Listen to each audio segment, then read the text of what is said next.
Hello, I'm Dr. David Lawrence, Interim Superintendent of Dayton Public Schools. It is really good to be here with you today. This is my first address to the entire school community, writ large, since convocation. And so we have something we'd like to share with you. So the academic team that we have here has worked closely with Learn to Earn, the Omega CDC, and other community groups such as the NAACP to develop an academic action plan. Now, this is important for the entire Dayton Public Schools community, the We Are DPS, all 2,300 employees. And why? I want my folks in operations, I miss you, and transportation to know the basic things that we're working on in academics to begin this enormous transformational turnaround in Dayton Public Schools. So that means we all should be saying the same thing about what we're working on to get better within Dayton Public Schools from an academic standpoint, and also overall, the things that we do around our five core principles, the 5 C's. And one of the 5 C's is culture, and there's a big thing we're going to be working on. So here it goes. The first thing I want to talk about is culture and climate.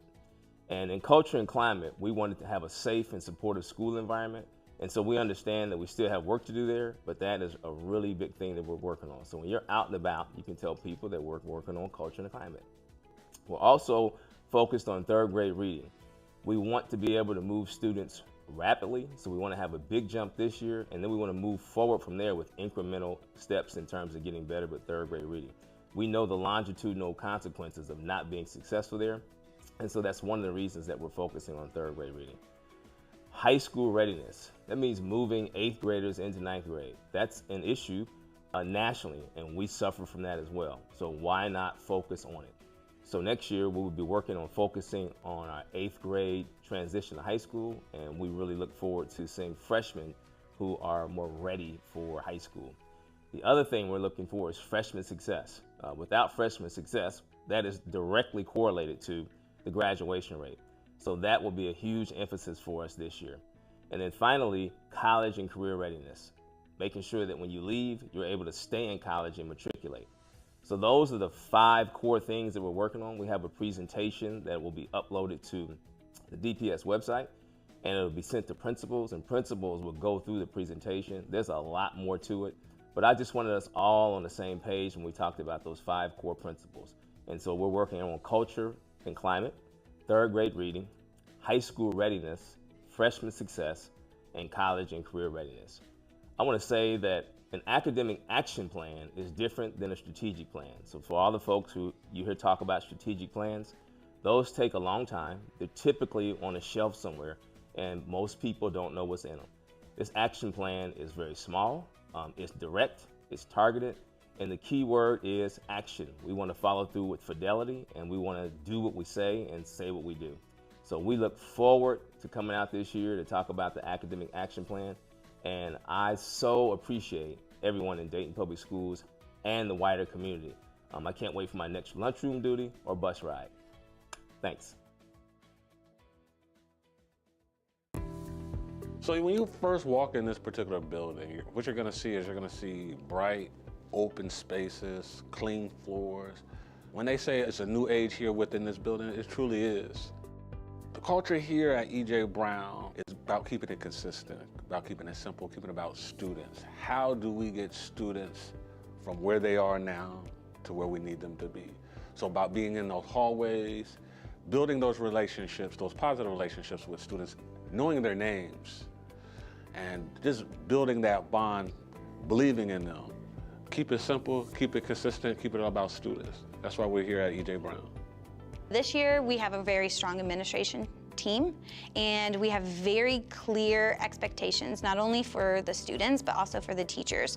So that consistency is really strong this year, and I see that growing as we keep moving forward. I love challenging the students. So I teach science, and for me, it's more about teaching them to think more than like the content. So really getting them to understand what's happening around them and then be able to use that in situations that they might get into outside of the school. We've been changing the expectations and honing more into academics around the students. And then we've also been bringing in more community pieces. We've had some change over the years, but the last couple years they've stayed the same, and we're growing more community base. As a security resource officer here, my main job is student safety. I also am somewhat of a counselor or a mediator to the students.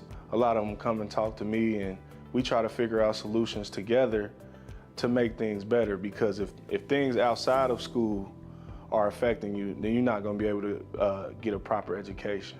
I believe that building a relationship with these students is the key to them advancing educationally as well as socially. E.J. Brown is the best middle school because we have the best sports teams, we have the best teachers, we have the best SRO team in the district, we have the best principal in the district. So if you want to be the best, you should come to E.J. Brown. I think students should go here because it gives them a better mindset. The biggest difference between elementary and middle school is the moving around, but it really wasn't that hard to get used to. The way to be a Bruin is to follow the Bruin B's. Be respectful, be responsible, be safe, and be unstoppable.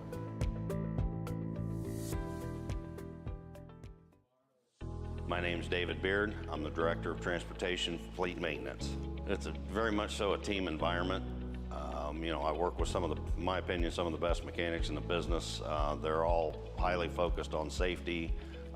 We've got positions from entry level all the way up through administration. There's room to grow. It's just a great environment to work with. From a transportation standpoint, we're the first and last touch with these kids every day with the drivers and the school bus equipment. We really focus on making sure that they're safe, and they're safe to get to school and safe to get home from school. And my guys are extremely focused on that. And it's very satisfying that we've been able to do that. From tires to brakes to structure to electronics to monitoring to GPS, we have lots of systems in place for the safety of the students, the drivers, making sure that those buses are 100% ready to roll and safe.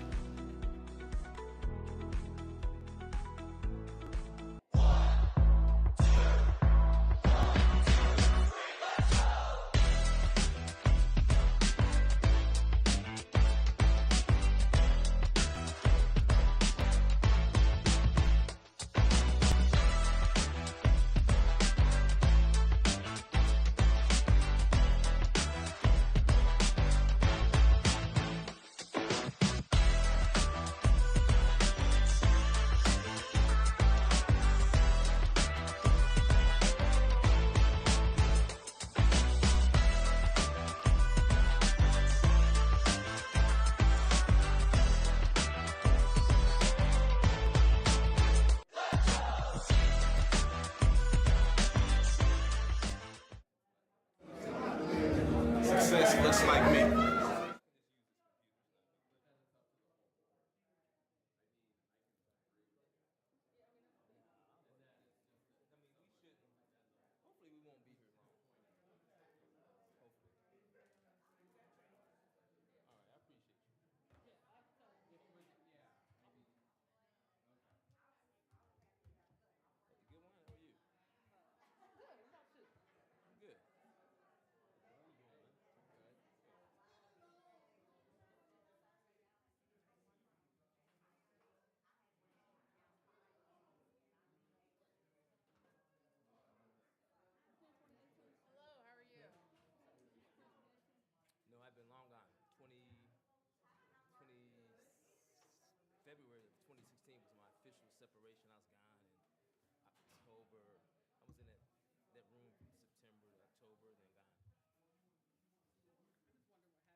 saying this outlet don't work.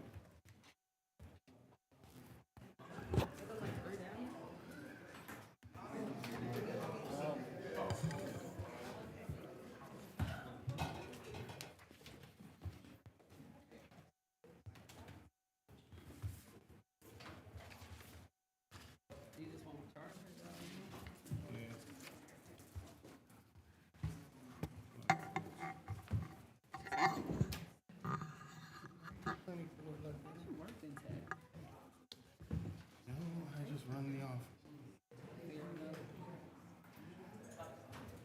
My man. Thank you. I appreciate it. Now call to order this Tuesday, November 28th special meeting. First order of business is to appoint a treasurer pro temp. Any takers? Vice President Smith, You know that it's not my. you up. Everybody else is gone. Deion ain't gone before. Pass it down to him. I got it. He's already gone multiple Yeah, times. he's gone. I do it. I don't care. All right. May we have a roll call?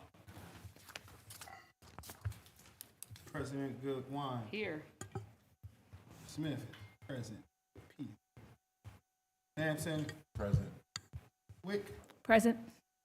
Pickett, Excuse absence. Reiner, Present.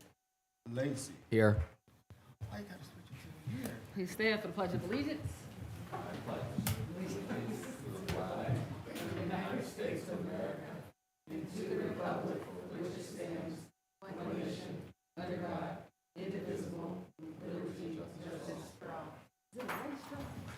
Is it a race? I'm anxious to pledge. Clearly you are. All right, first up, discussion on policy.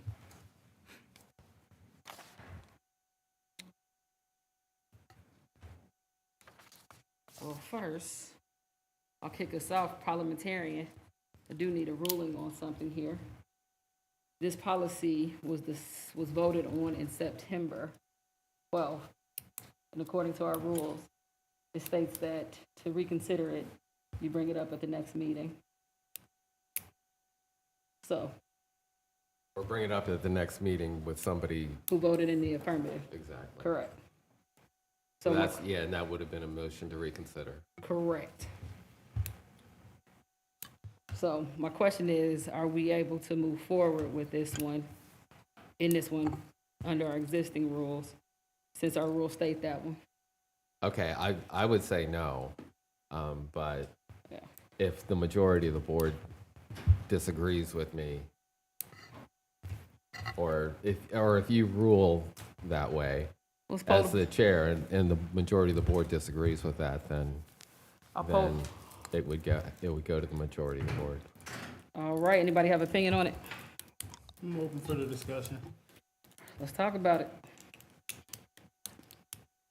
Anything else? Anybody else?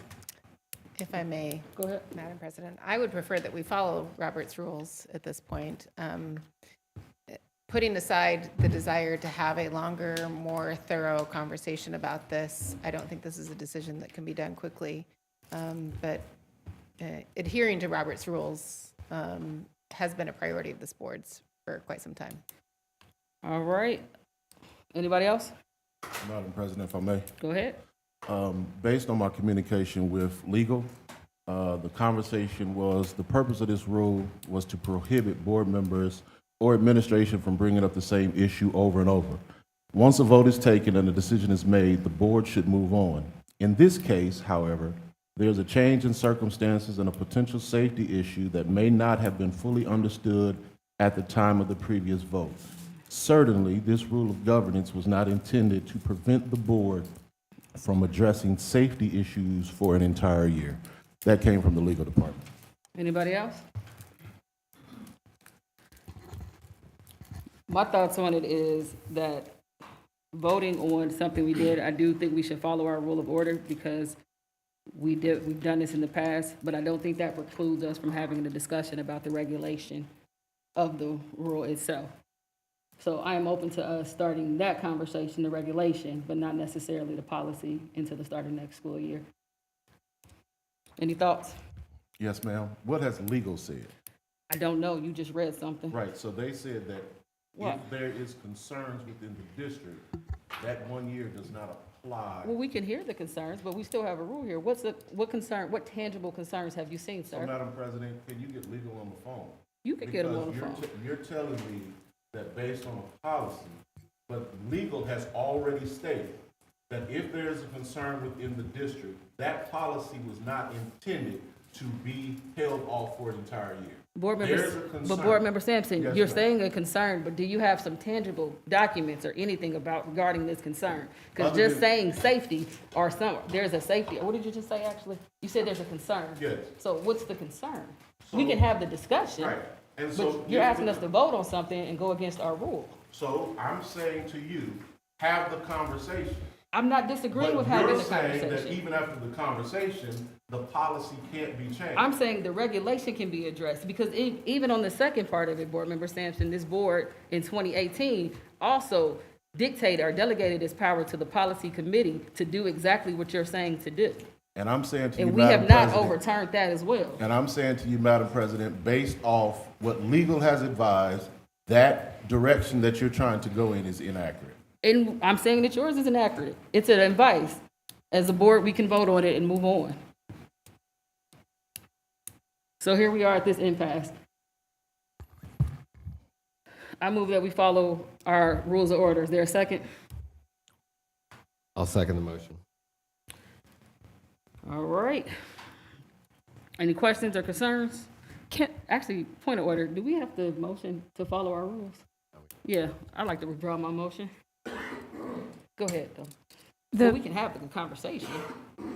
Well, let's have the conversation. I think that, the issue of safety is real, and I don't think that we can ignore our responsibility around safety.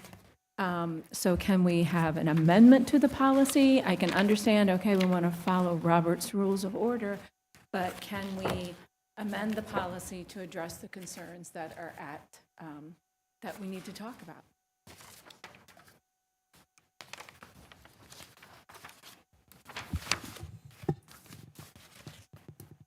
So you guys want to have this discussion on what's submitted to us? Because even the concerns of safety, I will say that I did reach out to safety and security and athletics to ask for the documentation for any incidents from last year as well as this year. And currently, there were none provided to me regarding incidents.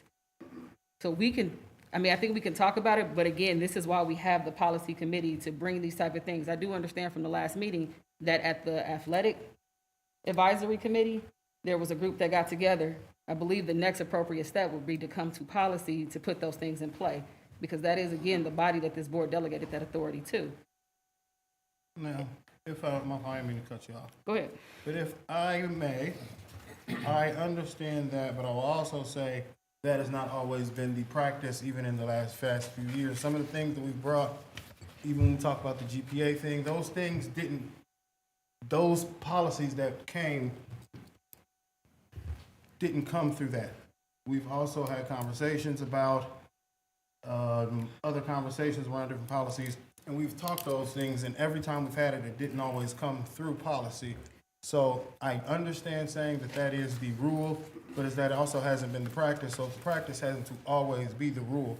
I mean, that was last year when we changed the eligibility standards. That was not something that came out of the policy committee. The policy committee brought forth something separate that we did not vote and take, but the policy that we put in place was not something that came through the policy committee from that conversation. If I may respond? Go ahead. Distinguishing fact, the policy here has already been voted on. I think what you're saying, if we were comparing apples to apples, if we voted on something and did something else, that would be completely different. That's a distinguishing fact between those two. It is different, but to say that is the course of how things should go would not be true. Well, as this board, as a majority of individuals aren't saying that we should go against our policies.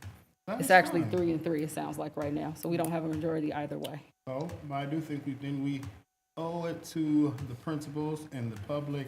I think it is a conversation that needs to be had And I'd much rather have that than us go back and forth about what we should and should not do. If what we need to do is just figure out what are the issues and what then needs to be done moving forward. I agree with that. I do think people are here. Let's talk about it. And especially in some of the stuff that's highlighted right here, I do have some questions on, even when I've suggested to multiple individuals, well, at least one individual in the athletic council committee and some other principals individually, is about establishing the regulation of how the policy is to be applied.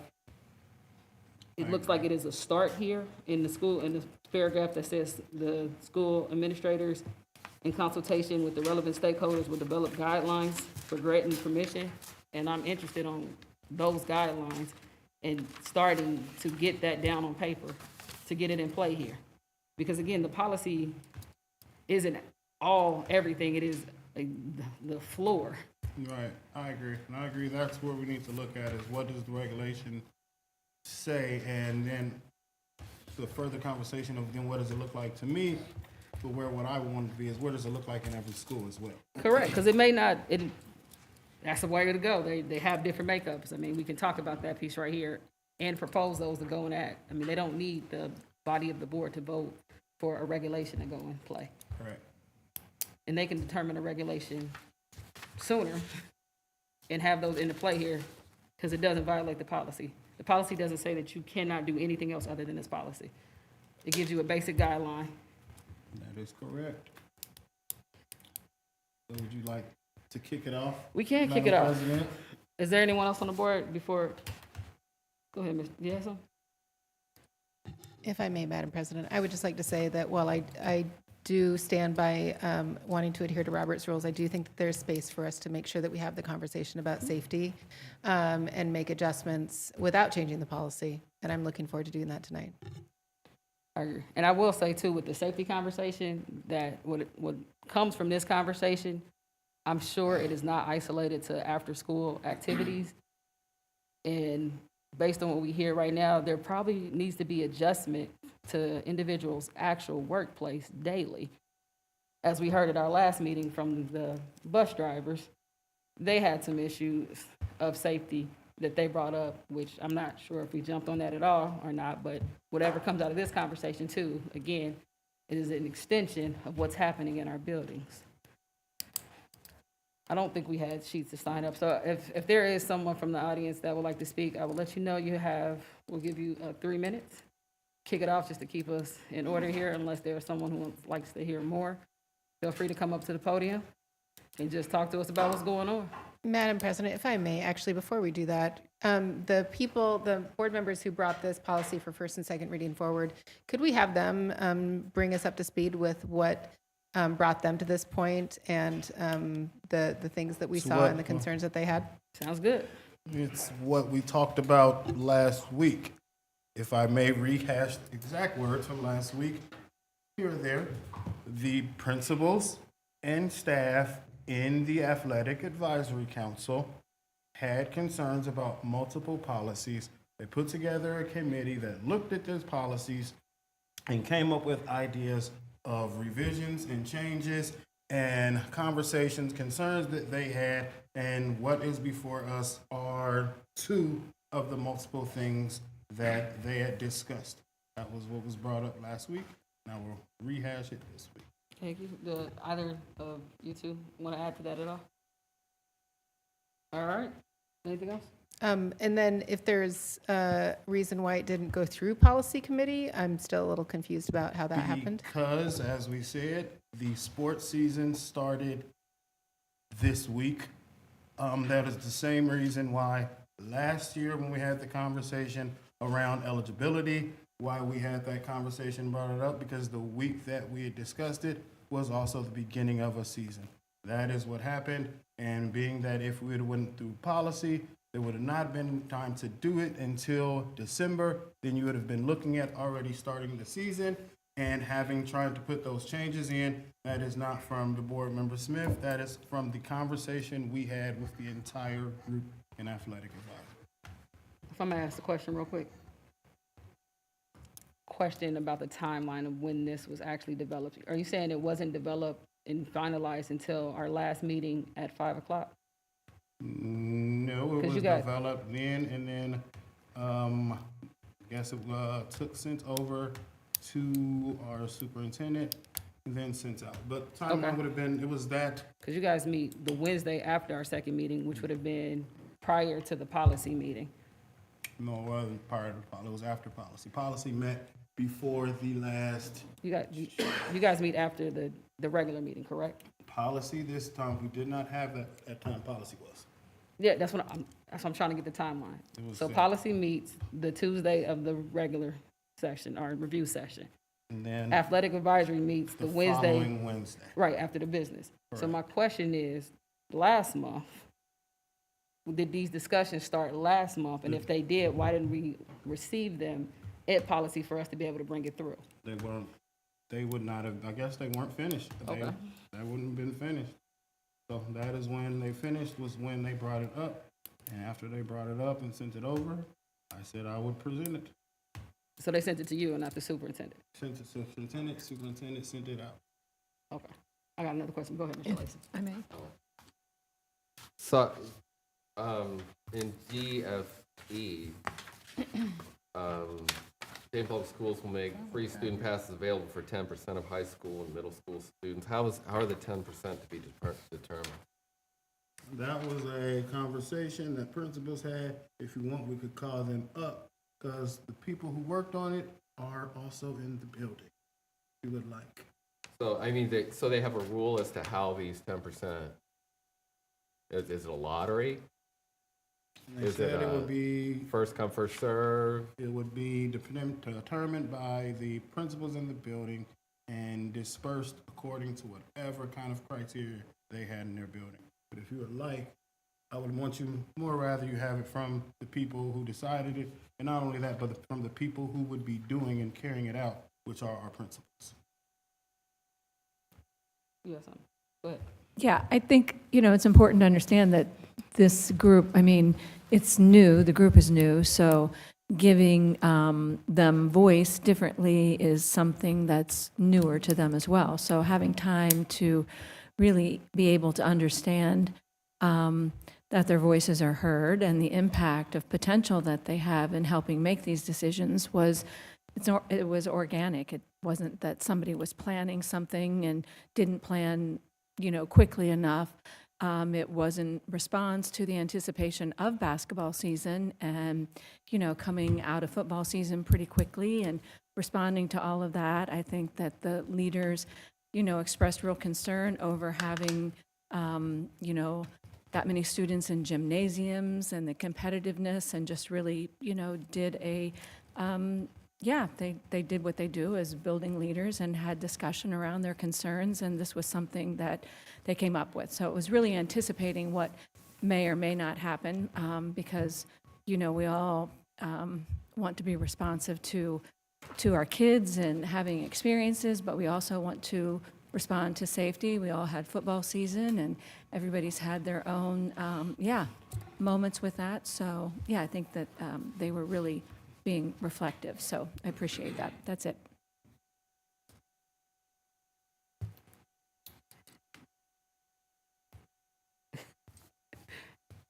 All right. I'm not sure who's in that committee here. Is there someone you want to call on, or you want them to just feel free? Everyone that I see from the building. So the committee is, I would like to share, Chief Jones and Ms. Dooley, and all of the principals are part of the committee. There's a middle school principal that is also part of the committee, and there are also multiple site coordinators that are part of the committee, and 3 coaches. So it is most of the people here. All right, so the floor is yours. Again, I will restate that we'll start you with 3 minutes unless someone has questions with you, just because I want to be cognitive of time, and that's what we give the general public to talk to us. And we typically don't meet in a board forum to have discussions, which is why we do have our committees. So if there is someone who would like to come up, please come up, and then we'll take it from there. And can you please state your name and your school, please?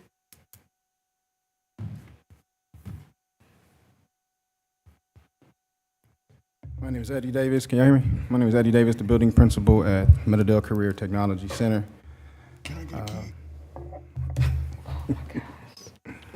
Midnight. To the school board, we the principals, high school principals and middle school principals, would like to propose an amendment to the current policy regarding free admission for all students to sporting events. While we understand and appreciate the intention behind the policy, we have observed some concerning incidents that have led us to reconsider its implementation. Since the initiation of this policy, we have unfortunately witnessed an increase in disruptive behavior during games, including fights and verbal altercations. It is crucial to note that our principals and school resource officers have been diligent in their efforts to swiftly diffuse these situations. For an example, on September the 21st, Meadowdale versus opponents in the homecoming game, there were multiple incidents that led to verbal altercations that led principals and SROs to have to leave the game to chase kids out into the parking lot, and kids refused to stop. They wanted to fight, they were looking to fight, that's what they wanted to do. But multiple kids left the game and came out to watch and view this incident. During this time, we had to call the police to get assistance for students to remove themselves. It also led principals to have to come together, and we had to discipline those students following after the game. So referrals were put in due to the fact that students behaved in that type of manner that was outside of school grounds, that was still on school grounds at Welcome. On October the 6th, Dunbar versus Trotwood, there were at least 5 fights where we had students that got pepper sprayed, rubber bullets were shot at, and 2 arrests. This is serious. I was present at that particular game, and I'm not a principal just that only attends my school's games, but I try to attend multiple because I'm a principal that cares about this district as being a product of Dayton Public. So with that being stated, I was at Dunbar where I seen board member Wick Gagne was present, Dr. Lawrence was present, Chief Dooley was present, along with building principal from Dunbar, Ms. Bailey. And we were all in the midst of trying to prevent these fights from taking place, but they would not stop. Students was ready to fight and they wanted to do what they wanted to do. However, the safety of our students and attendees remains a top priority. We believe it is necessary to address the issues. This is not an issue about principals being scared of our kids. That these are the kids we're with every day. We're with our kids outside the building from sun up to sundown. We're with our students with extracurricular activities, things that they have going on in the community. Some of our students hold jobs at fast food restaurants that we travel to just to eat at, take our families to eat at these restaurants just to support our students. The presence of such incidents not only comprises the safety of those present, but also disrupts the overall enjoyment of the games. We want our sporting events to be positive and inclusive experience for everyone involved, including students, families, and community members. By amending the current policy, we aim to create an environment that fosters camaraderie, sportsmanship, and school pride. Additionally, we are concerned about the negative representation our school district is receiving due to these incidents. I came up from a time where individuals in the community wanted their kids to attend Dayton Public Schools. We are not at a point where these individuals don't want their kids at Dayton Public Schools. I take offense to that. These are still individuals I've graduated with, individuals I still currently work with, that when they come to support us, and when these type of things happen, it's very distasteful, and they speak negatively about us. Mr. Davis, your time expired like a minute and a half ago, but it looked like you was really at a good half there. Can you take some questions now from individuals, or you got more? That was my 3 up. That was my 3 minutes was basically. I mean, if you got more. Yeah, I was. Go ahead and finish it. If I felt like you wrote it, so go ahead. Okay. As educational institutions, we are constantly striving to improve and uphold the positive image within the community. The current situation, unfortunately, exemplifies the stigma that does not align with our values and our efforts that we are making to enhance our school district's reputation. Therefore, we are kindly requesting that the school board considers our proposal to amend the policy regarding free admission. We believe it is essential to implement measures that ensure a safer and more enjoyable experience for all attendees. By doing so, we can actively work towards improving our school's district's image and fostering a positive environment at our sporting events. Thank you for your time and your consideration. Thank you. I had a couple questions for you. First, not for you, I'm gonna ask Dr. Lawrence first. The Dunbar versus Trotwood game, of the arrests, how many of those arrests were DPS students? And were they all DPS students? There were approximately 2, 4, 6, about 7 or 8 arrests. Not only 1 or 2 were DPS, the other 6 were Trotwoods at that game. Okay, thank you. The kids are the students or scholars that you guys were able to identify who were in a altercation there. What happens next with them? You said the students that were at the Trotwood, we talking about the Trotwood during Or just period, like a student fights, what happens to them? when there's fightings at the schools? Period. If they fight at a game, they fight after school, they fight Right, somewhere, what happens? They'll be disciplined. So basically, the process is we notify the parent of what took place. We also try our best to go ahead, we do a due process, speaking with the students, finding out what their stories are. From that point, we go ahead and we issue out the discipline from there, based off the severity of their action. Once they return back, then we do a restorative practice circle, where we ask them about the mistakes that they made. Why did they make the mistake? Why did you want to fight? Is this going to be an ongoing beef that we need to be talking about? We're going to have to continue to keep talking about. So then there's follow-up practices depending on the severity of where their anger and their temperament is. Do you still permit them to come to activities? After the fight is concluded, yes. Now, depending on if it's a fight where, for an example, January 12th of 2023, Meadowdale played against Ponus. And we had students that was fighting on the court that led to parents fighting in the stands. So I had to make contact with the building principal at Ponus along with their assistant principal and stated that for the next game, so we knew our boys was playing Ponus the same week. We can't have them at the same game. Because again, we're trying to prevent the fights from escalating any further. Can I ask, why don't you guys completely, once you fight, I mean, to me, it just seems not logical. If I fight at UD Arena or any place else, then I'm trespassed off of that. I can never go back to those type of things.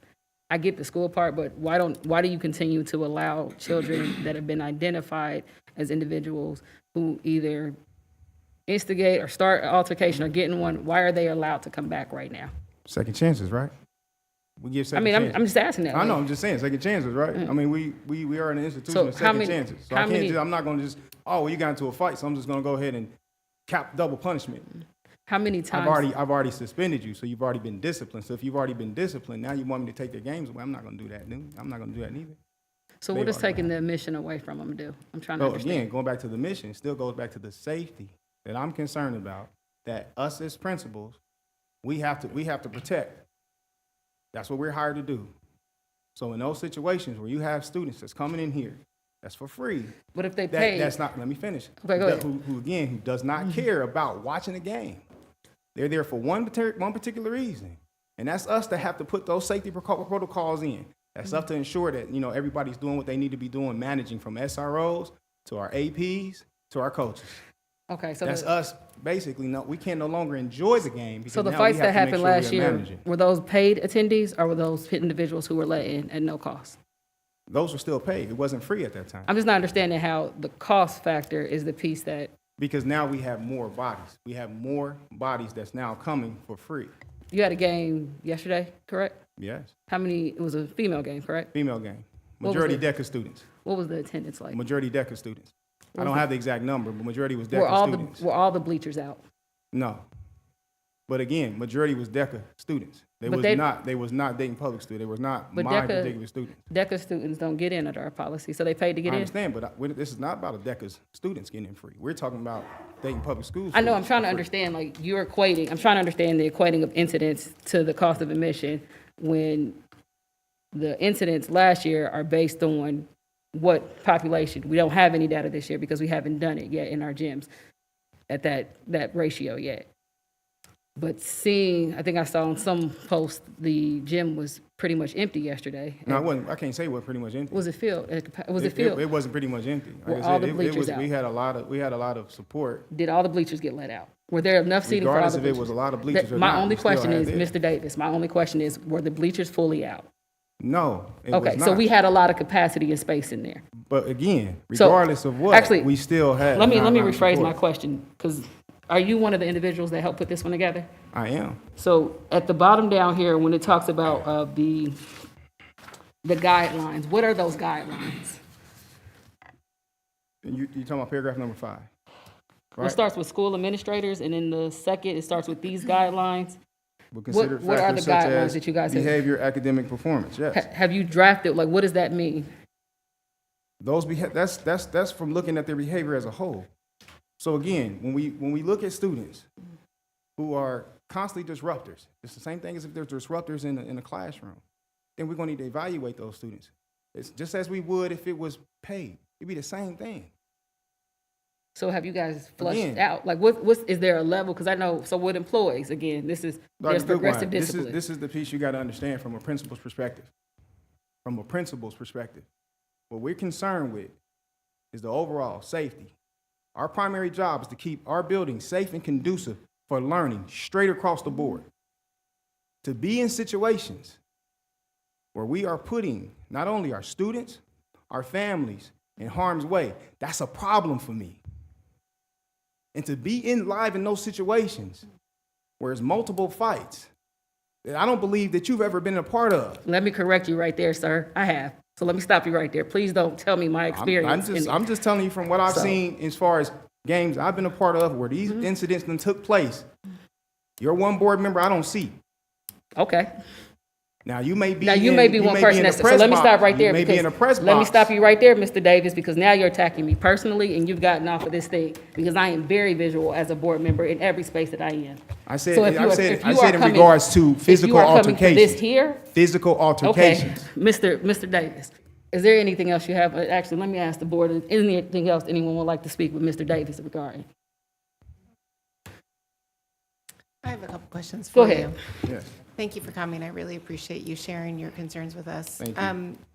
Can you talk me through some of the solutions that you went through in coming to this? I would just like to know, what are some of the solutions that you sought out for addressing the problems and concerns that you have right now? In regards to the free admission. Is Yeah, that- were there other things that you considered? What were they? Why did you land on this one as the one that would work best So for your situation? collectively, principals came together and we talked about, our concern. And again, it alluded from the incidents that took place. I think Dunbar, the situation with Trotwood and Dunbar, it really took it over the top.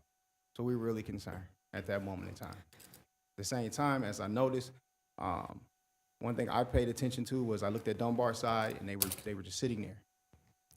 Comments were made, and the comments that were made were distasteful as far as the things that they were saying. It was disheartening, the things they were saying. It's typical Dayton Public. And I'm, tired of hearing those comments about school district that, again, I'm a product of, that I currently work at hard, day in. So speaking with those principals, we had these thorough conversations.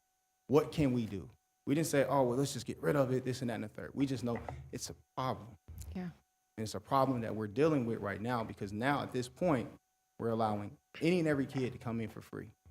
Typically, those students who come in for free, we have a nice amount that come in for free. I don't have an exact number that comes in for free with the mindset of, I'm coming in with only the intention of fighting. That's it. We got gangs that's in other school buildings, unfortunately, that we work hard day in and day out to try to pull them off the street. We've included clubs in our buildings as much as we can. As Dr. Lawrence once said, after school should look like a rec center. So we're trying to keep them, give them something else to do. Now, here's a situation where now it's like, okay, well, we're allowing them in here for free. They have this negative intention to come in. Oh, well, that's such and such who I've been having beef with since I've been going to E.J. Brown. That they can't seem to let go. They can't, let that street mentality go, regardless of what we do. So in the midst of that, we said, okay, well, what if we go ahead and we come up with an incentive? There's other things that's more, that we can try to use this as an incentive, an attendance incentive. We say that's one of our biggest issues is our attendance. So with that being said, could we use it where, you come into school 4 days out of the week, here's a free pass. Give them something positive to work towards. And from those group of students that, you know, everybody's names gets put into this pool, and we start pulling names, and we celebrate it. Hey man, such and such had attendance, 93% is for the 93% attendance for the week. Kudos to, you know, such and such for for his attendance. Here's your free ticket for a reward. In fact, on top of the free ticket, here's also a free pretzel that we're gonna get for you too at the concession stand. You know, whatever it may be. And then that kind of trickles down. So it's still building up culture, just taking a different approach. You know, positive incentives to reward our kids. If I know I have a kid who's been struggling behaviorally, then I might say, hey, you know what? Give me 5 days without one referral. That's a free entry into the game. Oh, cool, Mr. Davis, I got you. Now I check in midweek. Where we at? I don't have no referrals. I'm still good. I'm kind of struggling in such and such class. Okay. Keep going. You know, you got 2 more days. I'm gonna get you this. By the end of the week, there's a free, you know, here's a free ticket because they didn't do what we needed them to do. Now that's one less kid we have in our building that I got to put out. Suspension does nothing for me. It don't do nothing for the kid. So it's another way to keep them in the building. Thank you. And I really echo, I can tell how strongly you feel about this district and how much you care for it. And I echo that. Thank you. I'm not from here, but I raised my family here and all my kids go to Dayton Public. I'm with you. So logistically, if we only make free pass, so let's just go back to this proposed policy. Tell me how you would make this work if you only make free student passes available for 10% of high school or middle school students. So you have a set number before each game, and then you have people counting at the gate. Like, just walk me through the logistics, because I'm sure you've already thought about this. The 10% is going to be based off of, you know, your total enrollment. So if the total enrollment for my building, let's say, is, you know, 500, okay? When I get 50, you know, I get 50, you know, I got 50 passes. I've already talked with, you know, Erin Mullins. She can go ahead and give us our code, our QR codes. It's already set. So these games are for our home games, and we'll start that incentive. You know, we'll start promoting that the week before those games is coming up. So if it's a game that's coming up on a Tuesday, whether it's a high-profile game or, you know, low-profile game, whatever it may be, hey, this is your incentive. You know, this is what we're trying to do. As I stated, as far as attendance or behavior, whatever it may be. We're already promoting that the week before. Then we'll hand out those tickets. So, you know, again, that's based off of the number of each building. We looked at it like, okay, wouldn't be fair just to go 50 straight across the board. I think that's what we had originally talked about. After the discussion, we said, no, that's not fair because that's not equitable as far as everyone, because everyone has, you know, their numbers are different in enrollment. Belmont might be about 1,100 kids or so, you know, including middle school. So, you know, a situation like Belmont, you know, they're going to get more tickets than us, as they should. You follow me? And again, these incentives would be based off of discretion of the principals. So that's basically how it would work. And do you anticipate it being, I mean, I'm not surprised to hear that you've kind of talked it through what the process would be. I think a lot of the questions that I had was, how much extra work would this create for people when the games are starting, when people are coming into the gate and being admitted? Because we already know you guys have a lot of work to do. Mm-hmm. And to put something else on your workload and making things perhaps a little bit more chaotic is probably something you don't want. And, you know, there's already a lot of stuff you have to do. So you've already kind of worked through the wrinkles of this process. Like, for example, if we chose to make it an attendance incentive, then we already have an attendance team. So, you know, those names will then be submitted. You know, they already have their QR code. It'd be, you know, already submitted as a free, you know, free pass as they walk through. It's already on, you know, back of their badges. They'll be able to get admitted. Yeah.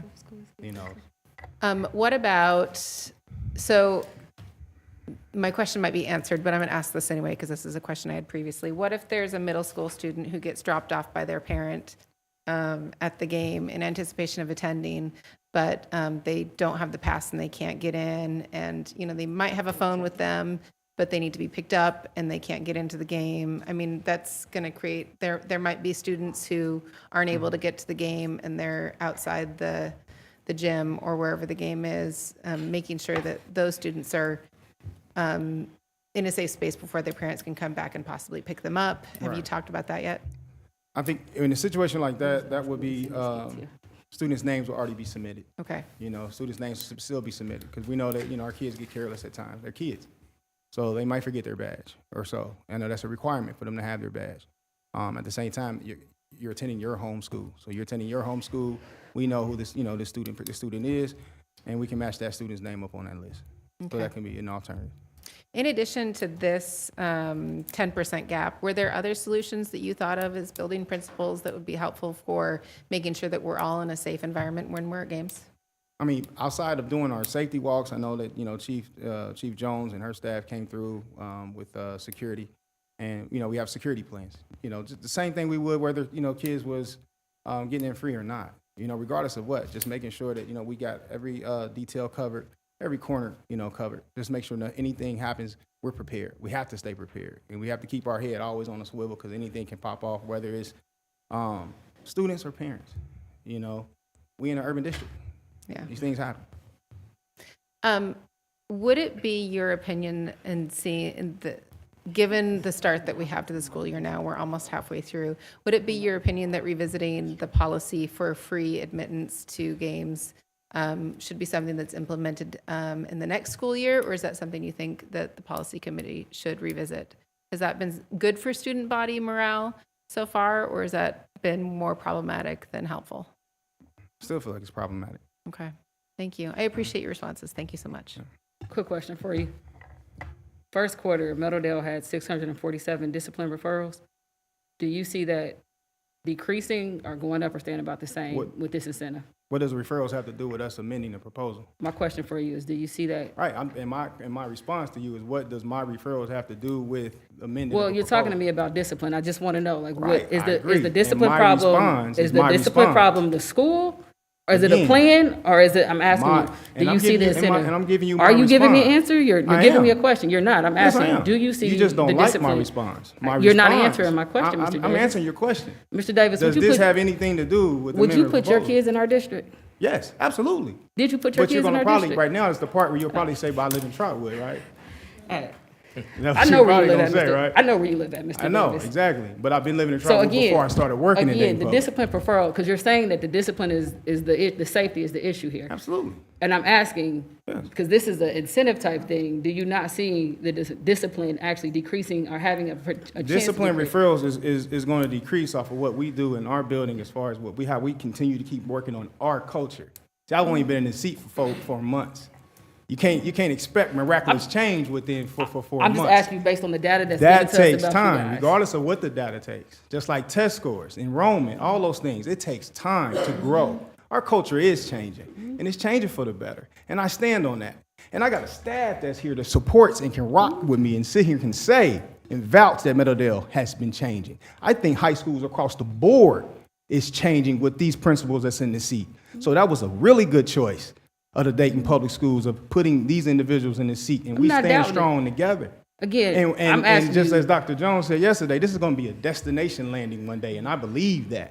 And we're going to continue to keep pushing and thriving that this becomes that destination as it once used to be, even when you were a student, where we loved this district and wanted to be a part of this district. And we're going to continue to keep working towards that, regardless of what. We got our work cut out for us. Yeah, absolutely, Dr. Goodwine. I have my work cut out. you do. But you Okay. got the right I'm asking person you for some the job. things on this piece right here, though. This is specifically on data-driven I just- things. I just I know gave I'm my one of the answer. few people in this district that look at data and actually use it in a decision-making way. So I know that right there is a little different. But my questions again for you are on some data-driven things, because even the incidents that you're saying, I'm trying to understand the disconnect of why those incidents aren't being documented. Because from what I've asked from safety and security, are incidents for games. I've asked from our data, what's Melinda's title? Minnie Clark? Yeah, what's her Melinda title? Clark, What's her title? Director of Accountability and Assessment. Accountability and assessment has given me the data on schools here. The disconnect here are the things that you are telling us about the incidents that are happening are not reported in the data. Where is that disconnect? If you even know. Because I don't know if that's a you thing or if that is someone else. It's probably me, and I have to get back with you on it. I was looking at one of our folks in the audience when we were talking about that, and last year there was a shooting, shots fired in the Meadowdale parking lot. Actually, we were there together at that game, and that we didn't see that in the system because we didn't apprehend anybody. So there are sometimes events like that happen that don't end up being in the system, but we all in the community know about it. And I think also, what the high school principals are trying to say, as a former proud high school principal, that, it is, yeah, they want to make sure that not only it's a safe environment, but that we do all we can to be able to mitigate and monitor the type of things that can really go south, that can be dangerous. I think that's what this really all boils down to for them. No, I don't disagree with that. I do want to see like an actual plan though. I think that's the part that's missing for me. Like that connect, I don't know. I think it fluctuates between what you use, safety and security for our games. I know in the policy that we did enact, instead, in lieu of it just being teachers that got into games free, we extended it to the entire district. This year, more individuals from central office have been relocated into schools to help. So there are a lot of adults that are being put in places, and it doesn't sound like that the plan is encompassing all these additional individuals who, if they are in the space, they're assisting with helping our kids be able to have those positive experiences. If I may, everyone, how y'all doing today? First off, I appreciate you being here. Second, I think I would want us to get back into I'm all for disagreeing. I think it has to be productive disagreements.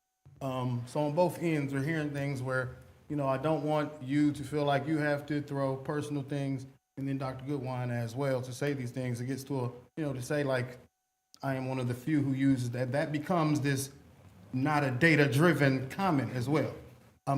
So I would like us to step away from that, breathe from that period.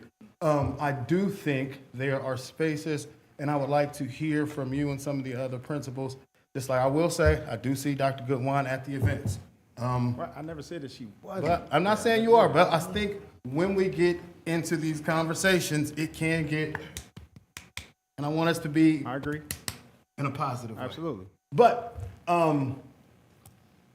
I would like to see, and from your thoughts, if there is a way, because I think from that last conversation, what I gleaned from it, is there a way that we could say, okay, by doing this and having this be a way to celebrate positive behaviors, then how can we use that data then say, okay, because we implemented this during the winter months, we saw this. I think having that is something that we can actually point to and then see how do we do it. Because I then think you want to walk into that line of saying, okay, it's one thing to say, I'm giving Marvin Jones a pass because Marvin Jones has been here 12 days straight on time.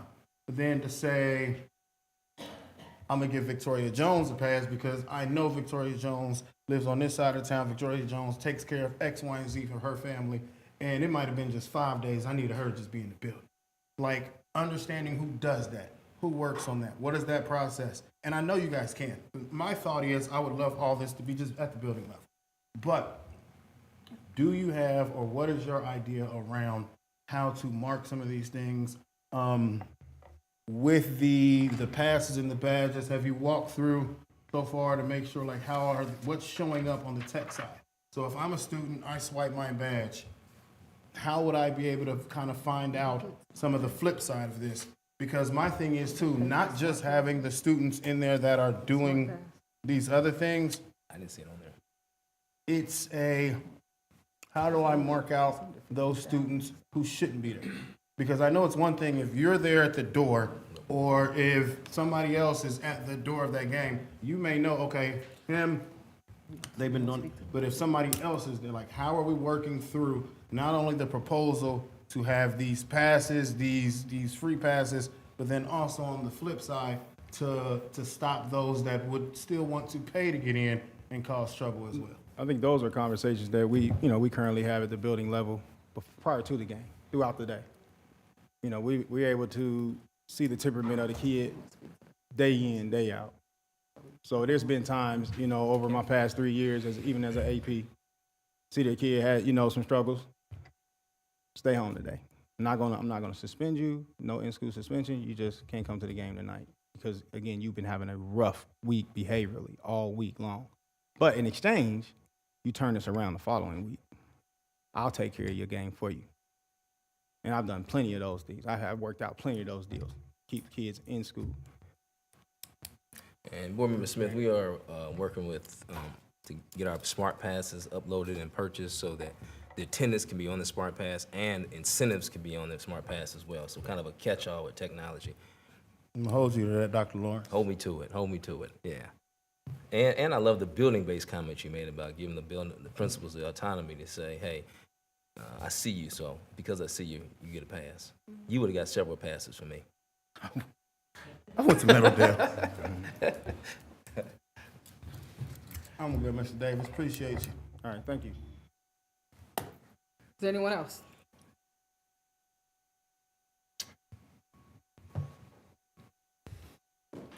Good evening. Good evening.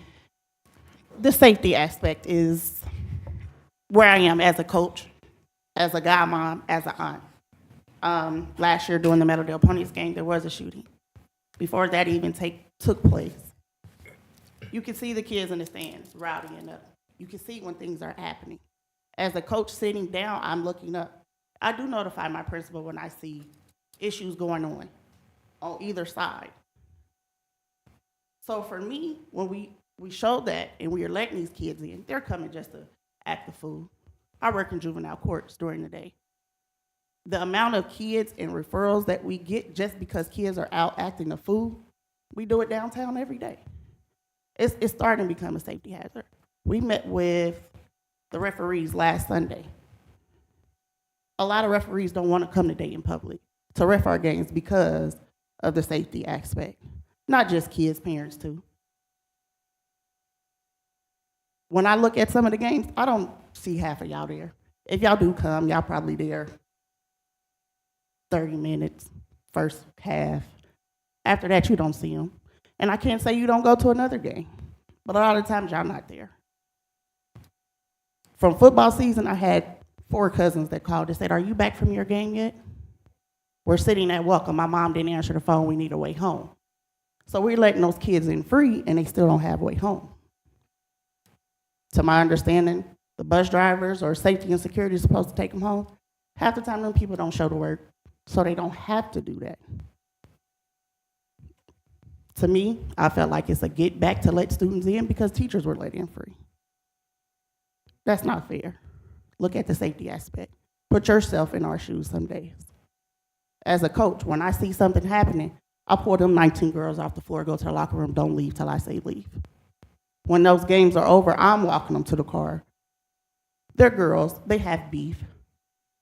So if I know they're in drama, I'm gonna pull them to make sure they're not in no drama. Sometimes you gotta look at that, not just, oh, let's let all kids in free. Some kids do deserve to get in free. They've been showing up to school, 4.0 students. Or just that kid that's had a rough week and needs somebody to love on them. I can understand that. But just to let all kids in free is just not fair. At the end of the day, everybody wants to go home to their family. So we have to look at it that way too. Thank you.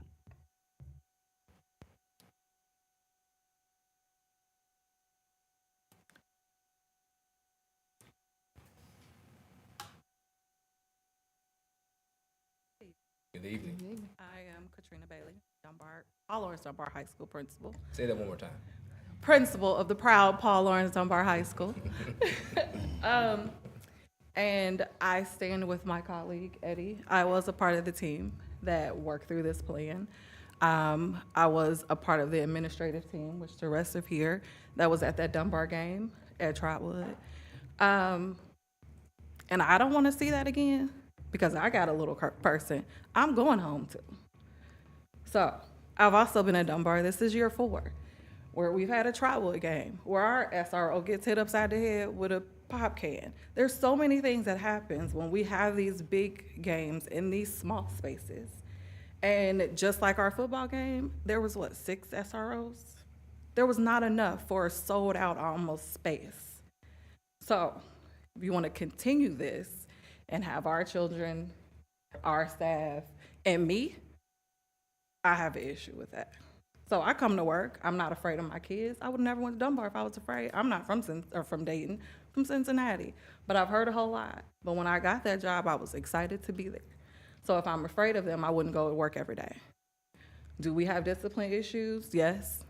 Are we trying to manage those issues? Yes. Would this help? Definitely. Because I have incentives on how to help my students get themselves together, act right. So I appreciate the consideration. for the 10%, or some assistance. Come in, sit with us. I can't say you guys haven't been there, because that game at the football game, Miss Karen was right there. Bailey, is some energy going? It was some energy, but she was right there with me trying to help figure out this energy, who needs to go. Were write-ups made, kids suspended? Yes, for those that we could see who was fighting. But once I get pepper sprayed, yeah, I'm backing off. I can't breathe, I can't see. I don't want to do that again. So, thank you very much.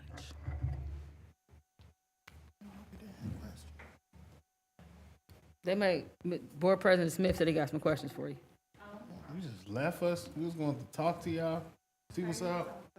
So, appreciate you, and I appreciate the work you've been doing over at Dunbar. So, to build more on the conversation, what I'm looking at is that there's just discipline issues throughout. And I mean, to be honest right now, our city has been on fire. There's been a lot going on. There's a lot going on that trickles into the buildings. But I will say that that safety piece, it hasn't been something that has just been absent-minded from us.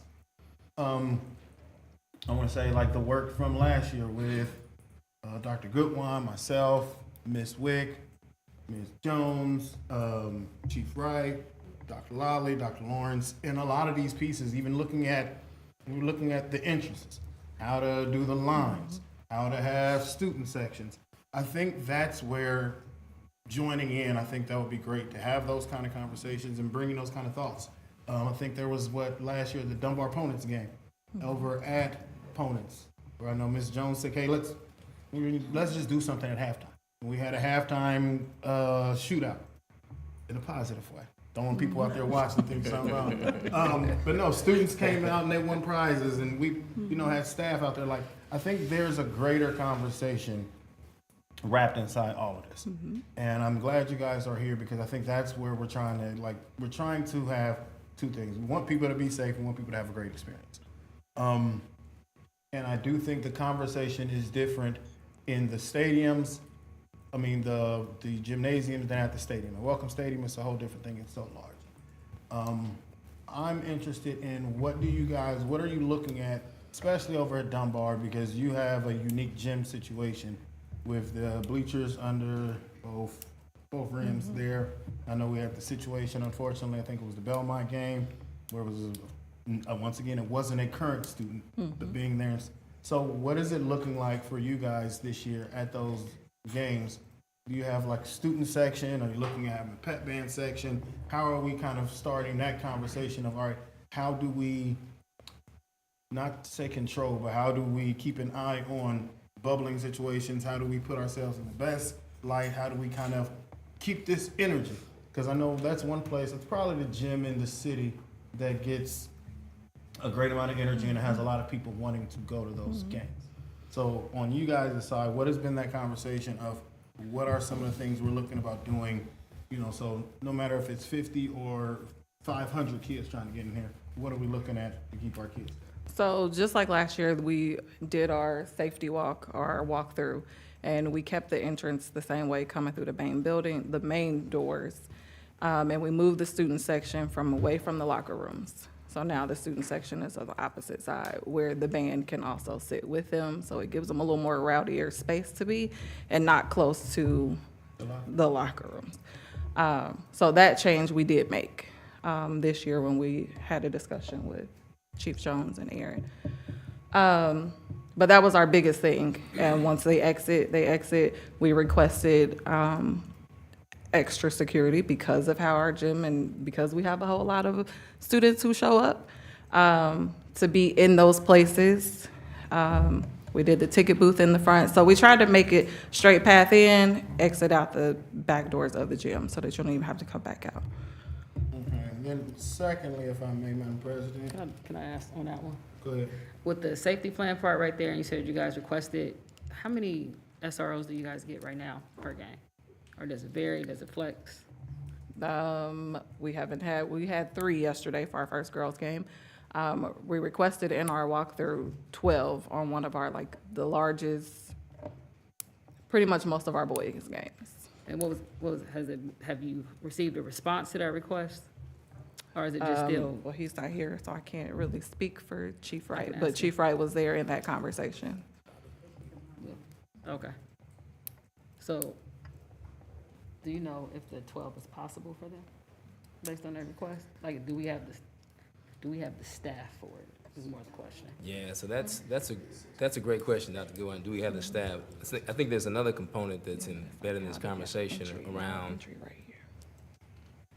SROs are actually turning down the overtime because they're saying it's not safe. That they don't want to work in a space where all kids are getting in.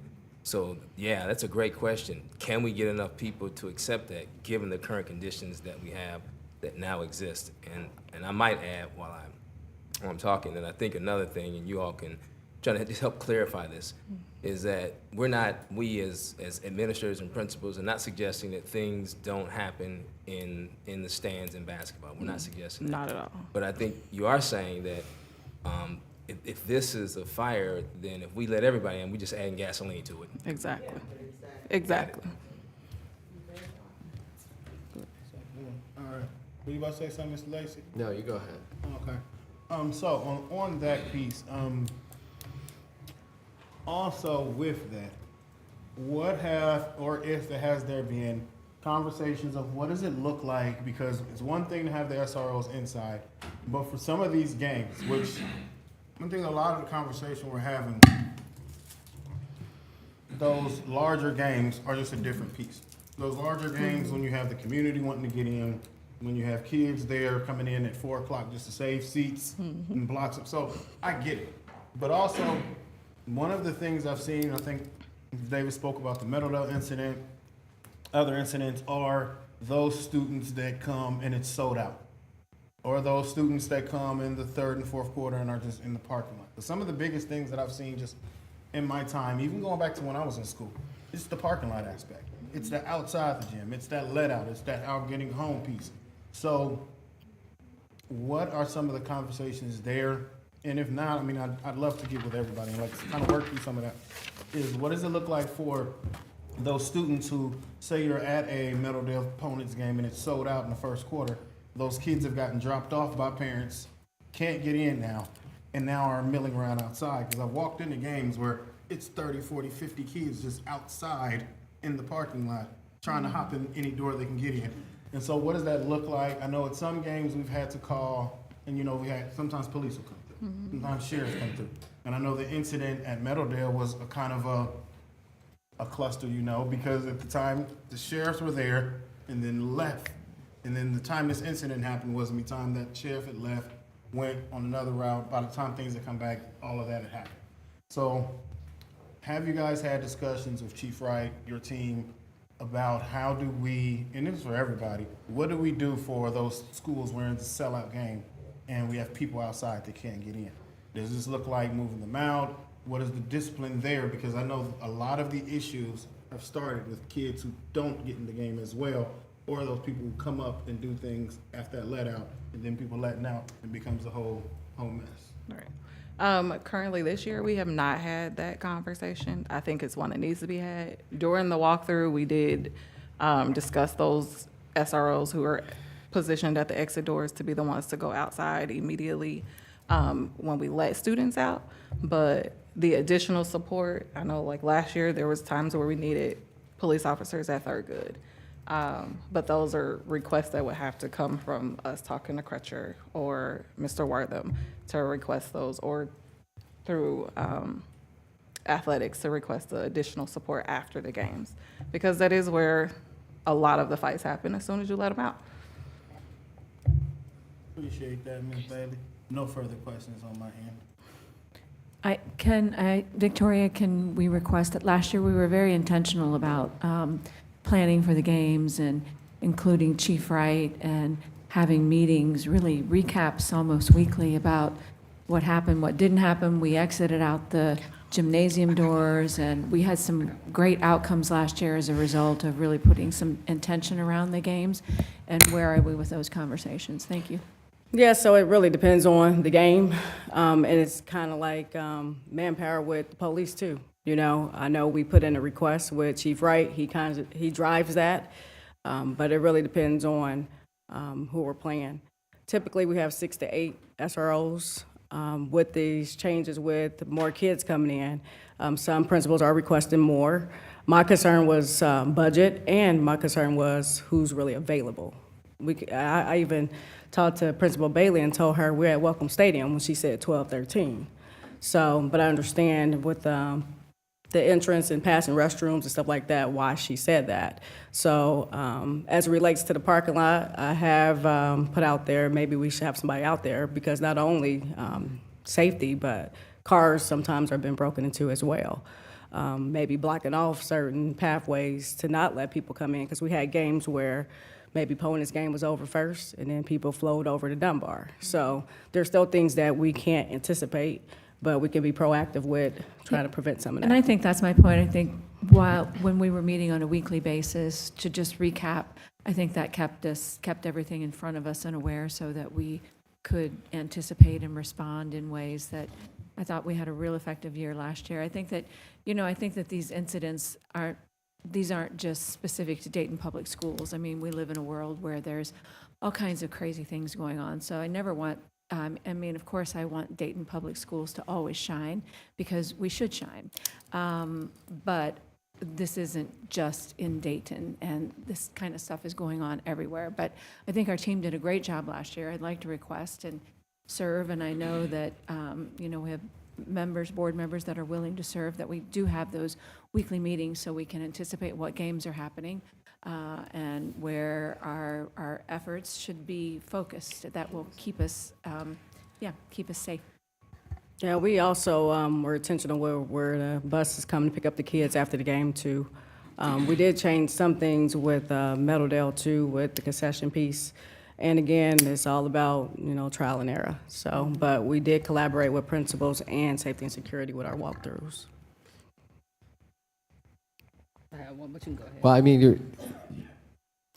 Well, my fellow board member mentioned that other districts are having problems with violence at games. Are other districts limiting their students' attendance? Do we? I have no idea. I can don't know if ask they're you, free passes. Was this taken from another district, this idea? Or do you know of any other district that does this? Well, most of my colleagues, they still charge students. So there are passes, which we did unveil those too, but we didn't really get any interest with people buying season passes. Yeah, if I may. So, so the 10% doesn't limit. If somebody doesn't get the 10% cut, they can still pay. Yes. Okay, so that's how it works. That wasn't explained to me. All right, I had a question for Bailey. Okay, Bailey, you're back up. I did, but then now got Chief Jones. So similar to what Board Vice President Smith said, if we supported giving you guys the authority to implement the policy how you see fit, would that be useful to you? To implement the free entry, No, how we see fit. The policy doesn't, it's not exclusive. So if you wanted to do the 10%, right? Because again, we don't have any data on this part right here. If that is how you saw fit to do 10%, if we supported you guys putting the regulations in, like sending it to the building level, and you actually like writing down what that is, because I do believe that people should know what the expectation is of them. Would that be helpful if we supported you guys in that way? That would be wonderful, to have that support and our autonomy in our building to decide. so And long it as you still write it. present, we can create the plan and show this Correct. student, right, the attendance, the discipline, you need a hug pass. Yes. Like you would have, and again, this is just me spitballing, I don't know if my colleagues will go for this or not right now, but giving you the autonomy and also to bring back again to the data of what that did or didn't do for your school in any way. I can speak for Dunbar, yes, I would appreciate to have that autonomy. Is there any of the schools that would be against that type of compromise here? So what you're proposing is that the policy remain, but then they have building autonomy to adjust to That respond? they write the regulation based on what they're saying. If they wanted to do that type of thing, however they decided it was, I'm saying that they need to write it down. So for and us we to support write it. down how to use the 10%, If that's what you do, because you may not want to do 10%, you may come up with something, but for giving just to you, write the guidelines for students who can get into the games free. to get into your games, period, whether it's free or not. If you give us that back, show us what those standards are, would that work for you? And that's to give you. But the then chance wouldn't to- that still be technically changing the policy? Because if the policy says they get in free, but then you want us to add lines of how they can get in free? I'm That's what saying, you're I'm asking you to, if you guys had the autonomy to actually give us a proposal, an actual plan, because you guys just gave us some words right here of what that looks like for you for, Mr. Davis talked about the second chances, you did these type of things, boom, boom, boom.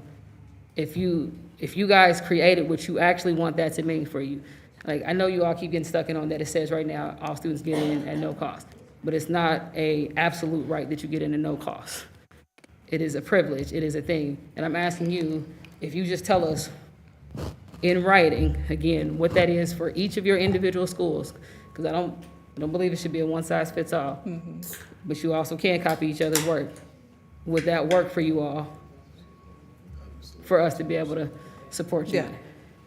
Does that make sense to you? That makes sense to me. You want to say it back to me, make sure you got it? I don't feel like it. Don't look How at me. do I decide who the 10% is? I will write that, If you do that 10. regulation up, how I decide what students get in free. If I choose 10, if I choose whatever, I will write it up and give you the proposal for what it looks like in my building. And if I don't mind us supporting you guys, even giving them 90 days with it to see how it works for you. Starting I guess when you tomorrow. you Like have if to it gets read typed up I don't tonight. know, people have to read it, so it's that piece right there. You said what? It's a regulation, so the policy committee could actually call a meeting at any point, and those members could just adopt it for you. Okay. So our first home games for most of us is Friday. Okay. So you're saying if we get this to you before Friday, then this can be implemented before the game? You think, first, the other people over here have to agree to that type of thing. Second, do you think policy, let me ask, you two are on policy, and you have the remaining of the staff on policy, for them to meet on Thursday to adopt your regulations? We can make it happen, my staff. At least two of us have to be there, so. That has been my stance, so I'm with it, And then everyone, Okay. the third part, the board members, is that something that is agreeable for us to at least take a shot at? If I may, Madam President, I think this is a really good way of giving principals autonomy over their buildings. They know their buildings better than we do, and they know their students better than we do. And it also gives them the ability to be flexible and change if things need to change down the road. I think this is a good solution to making sure that we are addressing the safety and security concerns while also giving our students the ability to attend games. So I think this is a good idea, and I support this. Thank you. Mr. Lacy?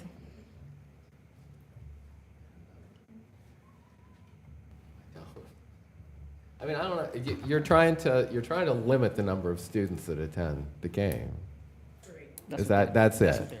And yeah, so Free. They can come to the game. They just have to pay to just get free. in. Yeah, okay. Right. Oh, so you don't. It doesn't matter if the number of students is limited. Right, you can So the come to the violence game. isn't a factor. Isn't a result of how crowded the game is. The violence depends on who the student is and how they feel that day.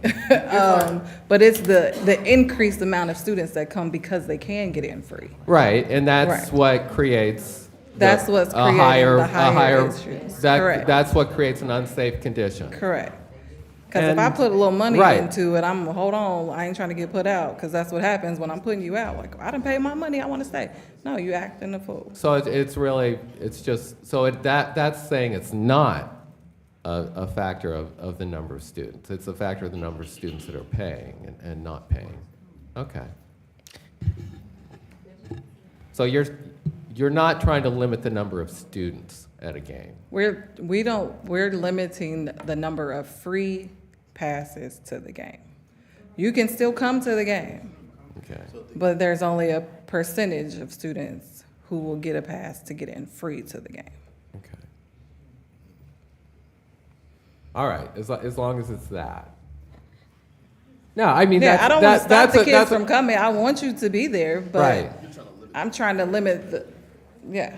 No, I mean, because actually, yeah, I mean, because, well, Regional Transit Authority would say that having a lot of students on their buses is a safety concern. And we do not agree with that. You agree with, or do you agree with that? That too many people on the bus is a safety? No, I'm not saying having physically too many people than the carriage can carry. I'm saying having Regional Transit Authority would like to limit the number of Dayton Public School students on their buses. No, I mean, I don't agree with that. That's not, huh? It's a free. I say that's a smaller space. It's a little different. They have to use a bus pass and pay to get on the bus. And then if we say we want to limit the number of students at our games, they're just going to come back and say, well, you guys want the same thing we do. Right. Well, we're not limiting the number who can come. Correction, we pay for their passes. The students don't pay for their passes. But I'm saying there was a fee paid, so it's not like they're getting on the bus free. We pay.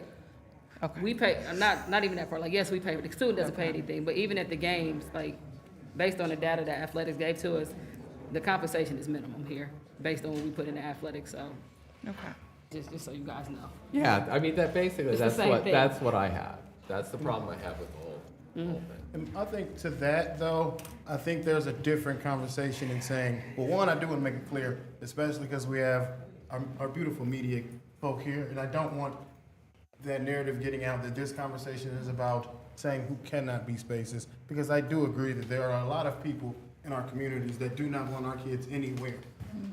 What I do say, what I can say is, there was a marked difference in the energy at Welcome Stadium the first big game when people were coming in for free.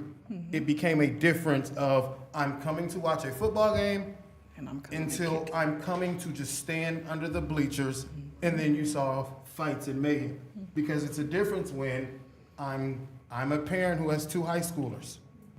I know, and I've seen when I watch parents drop off kids and it's okay, figure out how to get home because it's free. It's free. Go figure it out. It's free. You had kids that were standing, they didn't go into the bleachers, which when we talk about other districts, that was a conversation I think in Kettering when they had a big issue, at Wayne different issues. The biggest issue when they moved it at Kettering, and our differences at Welcome Stadium is it's such a big place. At Kettering, they were able to institute a rule where students, if you got up, you had to either go to the restrooms or the concession stand or you got put out. In our stadium, it's so big that our students get up. We don't have the space to follow groups of students around and see where they're going. I think that's the different conversation is. It's not in my mind. I don't, anybody else can say what they want. Just talking about the gyms, though. In the gyms, I think I look for the same thing. And that is because I haven't seen it tested. I do not think that we're in a space where you cannot test it, but I just know that we just haven't seen it. But I do know that I've seen other things. I've seen games in other spaces in basketball. As soon as you have that, it's all free. It creates an element of this is where I'm going, and I'm not there to watch the game. I'm not there to do this or that, because that is the same element when we had to stop kids from coming into games last year after the third quarter. You still had kids coming to the game, and it's the middle of the fourth quarter. They're not there to watch the game. You had kids sitting there pointing out. I have kids on social media that have come to me and showed me where you have social media posts saying, oh, it's free at the game. We there, y'all going to the fight tonight? Like, this is a real thing that we as a community have to look at and say, no, it's not about just saying we don't want you there. It's understanding that there is a different concept and how do we make it work. I am all for finding ways to lift the burdens of some of our students and families, but I also know that I've been to games that are sold out and kids are outside saying and pointing at people, wait till they come outside. And so I think that's this conversation we have to get to, and I don't want it to get into this thing of limiting people there. I think it's limiting people that have bad intentions, but I think that also cannot be done in just the game situation. That has to be something that we're working on community, from top down, building wise, finding resources to kind of help these things, because if a student has these issues, these aren't things that they didn't find their beef at the game. This is something that happened in the neighborhood. This is something that happened at school. This is something over social media. And because we have a lack of things to do for teenagers, That is the other reason why they're at Welcome Stadium all night. They're at the games all night because once they leave, there's nothing for them to do. When we were in school, we left, we had a teen club. We went skating, we went bowling, we went somewhere to eat. They're at our buildings because there's nothing else for them to do except wait for it to get warm and go down to Riverscape and hang out. Or sit around somewhere else. And they can't do that no more because that got, so there's an issue of it's more than this, it's how do we create it. But I definitely want to say that because I didn't want people to think that people are saying we don't want kids there. It's understanding that there is a different element that happens when you have this. And it's an element that if you're going to do it, you have to be prepared for it. And I don't know if we're prepared enough to do it with the current climate in our city and what's going on. But everything you're saying is a similar argument that other places are making to us. I know you don't want it to be, but no, it's not, because I'm not saying they can't be there. They're saying they don't want them there No, at all. And they're also, hold on, Dr. Goodwine. Whoa, but I let you talk. It was my Right, turn. but I'm saying, but I'm not gonna let you tell a story. No, which is I'm saying it's okay, the go ahead, same 'cause you're thing. 'Cause misrepresenting because I'm it's not. I mean, we Go pay ahead for and them I'll to tell be you why it's there. not. We Go pay ahead. for them to be there. They go because they get a free pass from the district. We dispute the argument that what happens down there is what individuals say. But I do see how Mr. Lacy has pointed out here that it's kind of the same thing, even the intel of what you just said about not having anything to do. I mean, that is one of the intents behind the whole policy, is to allow the kids to be on our property. I didn't think about it at the time, but coming in the winter, knowing that we only have 3 heat. My bad, Miss Bailey, you can sit down. You don't gotta stay there if you need to. My bad. I see, somebody should have just made that comment, my bad. But like, even thinking about, we only have 3, what are the heating places called? Where you go to get warm? The warming centers. We only have 3 warming centers, which are the city rec centers. So it is a place that they do come to. And that's it. Like, the intent there wasn't just to let them in free, but it is, as you said at the end of yours, because there's nothing else to do. It's for them to be here. And I don't know how to marry the intent behind trying to give our kids somewhere to be able to just be with the concerns that our staff is, that them just being is a lot.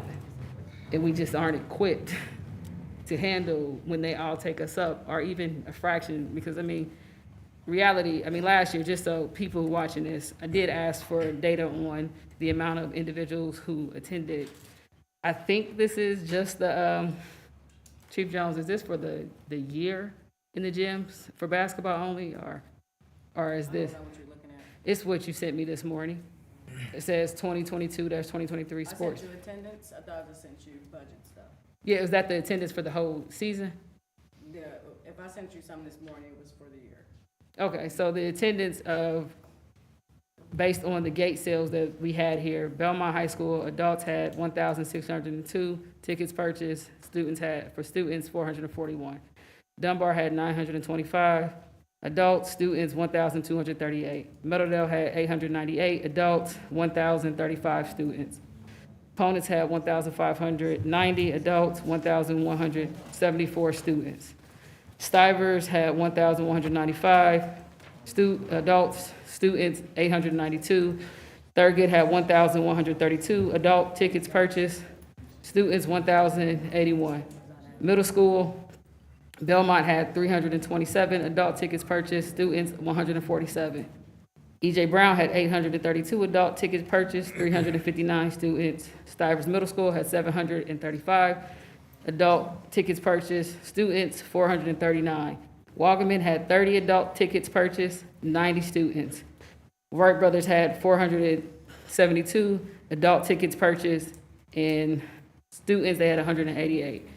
But, I mean. Okay, so, appreciate that. First, I'll go back. Where this is totally different is, when we're talking about the RTA conversation, they don't want them there. I'm not saying I don't want students there. I'm saying I want students there who are there to watch the game and enjoy themselves. That is where those two things can never come together. And I would challenge anyone that says that we're saying that, because no one's saying I don't want students there. The conversation we're saying about the Regional Transit Authority, if I'm being correct, is they do not want our students there, period. They would like for us to not have students there. That would be akin to us saying, let's have a game with an empty gymnasium and a few parents. That is not where I'm saying. Secondly, I think when we talk about all these other pieces, I don't want to conflate these things, because Just as we say, yes, there are things going on. Yes, we do not have warming centers. Yes, we do not have things like this. But like we said, a girls' basketball game or a wrestling match does not have the same attendance. So it's not as if they're going anytime the building is open to have that. That is a conversation where I think a lot of times we have to do better at getting that energy in the building to celebrate those students. So even with right now, it's free. I guarantee you none of those girls' games the beginning of this week was packed. It's not that they're wanting to go because it's free. It's not I'm going because it's free. You can make some of these games totally free. You can do that with a lot of different things. People not coming. They're not coming. People go to what they want to go to. And Dayton is a sports basketball, boys basketball town. It just is what it is. We know that that's just how it is. And it's only a few games. That's why I think a lot of this conversation, I am all for if you have the girls' games free, wrestling free, finding incentives. Is it in a building? Say if you go to X amount of outside sports games, then you might get a free pass to a boys' game. Like finding these ways to not only award good behavior, but just good camaraderie. Because the young ladies that play basketball would love to have the same crowd that they see when they come to watch a boys' game. Our wrestlers love our city meet because that's the time you get to see a lot of folk there. So I think it's not about just having that conversation of it being free. It's also that piece of where do people want to be at. So I support having the principals having that autonomy, but I think there are some ways that can do it. I think getting with the community, finding ways, finding sponsorships. I think that would be a beautiful thing too as well. Finding same way we look at our 21st century grants and things like that. Is there a community group that wants to help to put in and become a booster and say, okay, we'll pay for have X amount. And now not only that, they might have had the free passes, but it's coming together. We're bringing people together. I think we're at an opportunity space where we can look at what are some of the things going on. And I think that this conversation has shown that there's just so many things that go out there. But I think kicking it to the principals with the support of administration to say, what does it look like in your building? Because I think that's the biggest thing to me is that you guys know your buildings. Well, hopefully you should. Hopefully you should. I think you should. But I think that's where I'm at, Dr. Goodwine, is that kicking it and saying, come up with something. But I would say, I do want you to recognize, and maybe I don't know how you do it, that some sports are different. And maybe it might be a free sport, a pass for other pieces, or work it into your system somehow. Can I ask a question? All the high schools have students in it. They do, yes. Can their input be included in that conversation?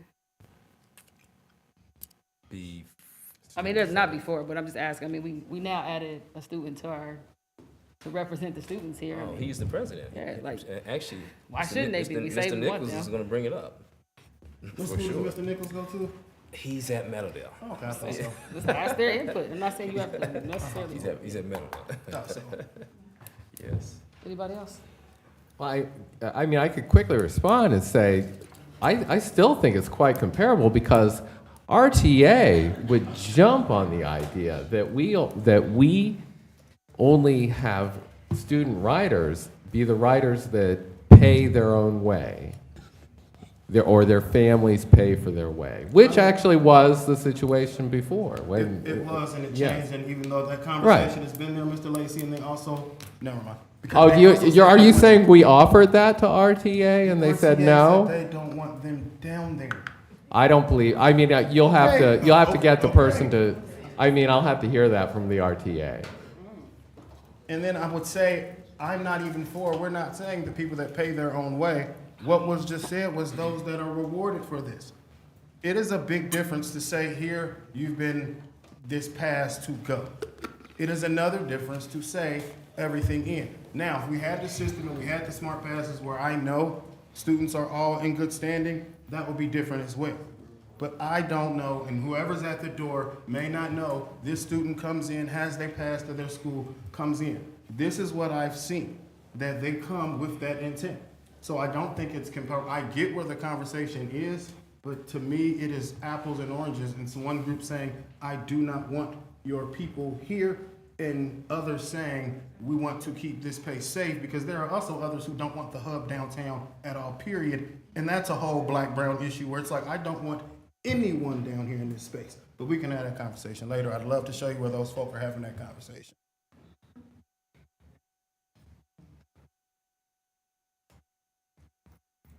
Anybody got anything else?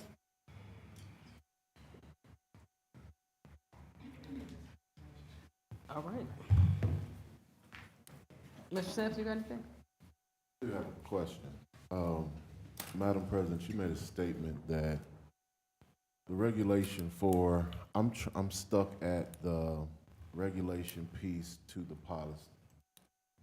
The current policy states Dayton Public Schools middle and high school students shall be admitted without charge to any athletic event at the school where the student is actively enrolled. So what you're proposing is that these individuals, to get to this policy, can create, this section of the policy can create a regulation. It doesn't have to be the entire student body, but they can put in a regulation that says 10%, 20%, 30%. Is that what you're saying? I'm saying they can propose it to the policy group, and then that body votes on whether they accept it or not. Policy group has to approve regulations? Correct. Got you. But it doesn't go to And that doesn't come to board. Got you. And so, the part of the policy that states additionally, all middle and high school students shall be admitted to district-sponsored athletic events at Welcome Stadium without charge, there's no way to create a piece that meets that policy, because that part states that all students, there's no regulation you can put there that would not exclude any student, because that part says all students need to be admitted free, correct? They probably could put it under the good standing part. Got it. And then the question that I have, You I define have good standing. enjoyed this conversation, but I do have a question for the policy committee. Were principals involved in this conversation before the policy was created? Policy is open to the general public and the individuals that are, do we have any principals on that committee? I believe it's There are no No. sitting principals. There's no sitting- Former principals. Yeah. But we weren't, but this happened before, yeah. This happened to us. So was there any, so, With the chief of students are there, the associate superintendent, the superintendents, and Got it. HR, community members if they come, the DEA president, and so. and anybody can come in anytime. So do individuals know what policies are being presented at that policy meeting for them to possibly share their interests or concerns about what is being presented? Like, is there a list of policies Actually- that come out and say, this is what we're talking about this week in this So- month in policy? It's presented at the meeting, but this did have first and second reading. So when it was given the first one, did your office get any comments on it at all? We didn't receive any comments. Yeah, so no comments were put Not- on not it before written. it came back. Actually, it was a month before this one was voted on, so it was out there for us a good amount of time because it happened in between 2 months. So no, people did not take advantage of submitting in writing or putting their things in the ways of where these information lies. And so what do we do to engage the community in responding to, like, do we make it accessible, easy for them to respond to policy? Well- What is being presented first and second reading? Because we do know that there are policies that are presented to us that are doing first and second reading simultaneously that doesn't give individuals an opportunity to respond to a policy because it's presented first and second reading. Yeah, that happens rarely for us, but I think policy and finance are the only two committees where their schedule is posted at the beginning of the year and the time does not change or at all. But other than that, it's you come to the policy meetings, the information is on board docs readily available, and the opportunity to provide comments on things, there is a time period for that, and it goes directly to the superintendent's office to bring back to us. I don't know how many individuals, it wasn't a policy, but the amount of writing, the most writing we have gotten on anything is regarding the technology policy regarding the items that are supposed to go into the schools. Got it. So, All right, thank you.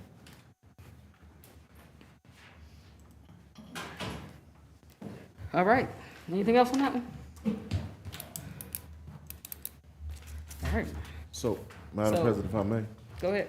just for closure's sake, what is the next step? Because I've heard there's been some recommendations to administrators, the potential that there may be a meeting on Thursday. What is the next step to address the concern? The next step is like actually formulating and writing down some things and putting on paper for their schools and proposing it and shoot it over.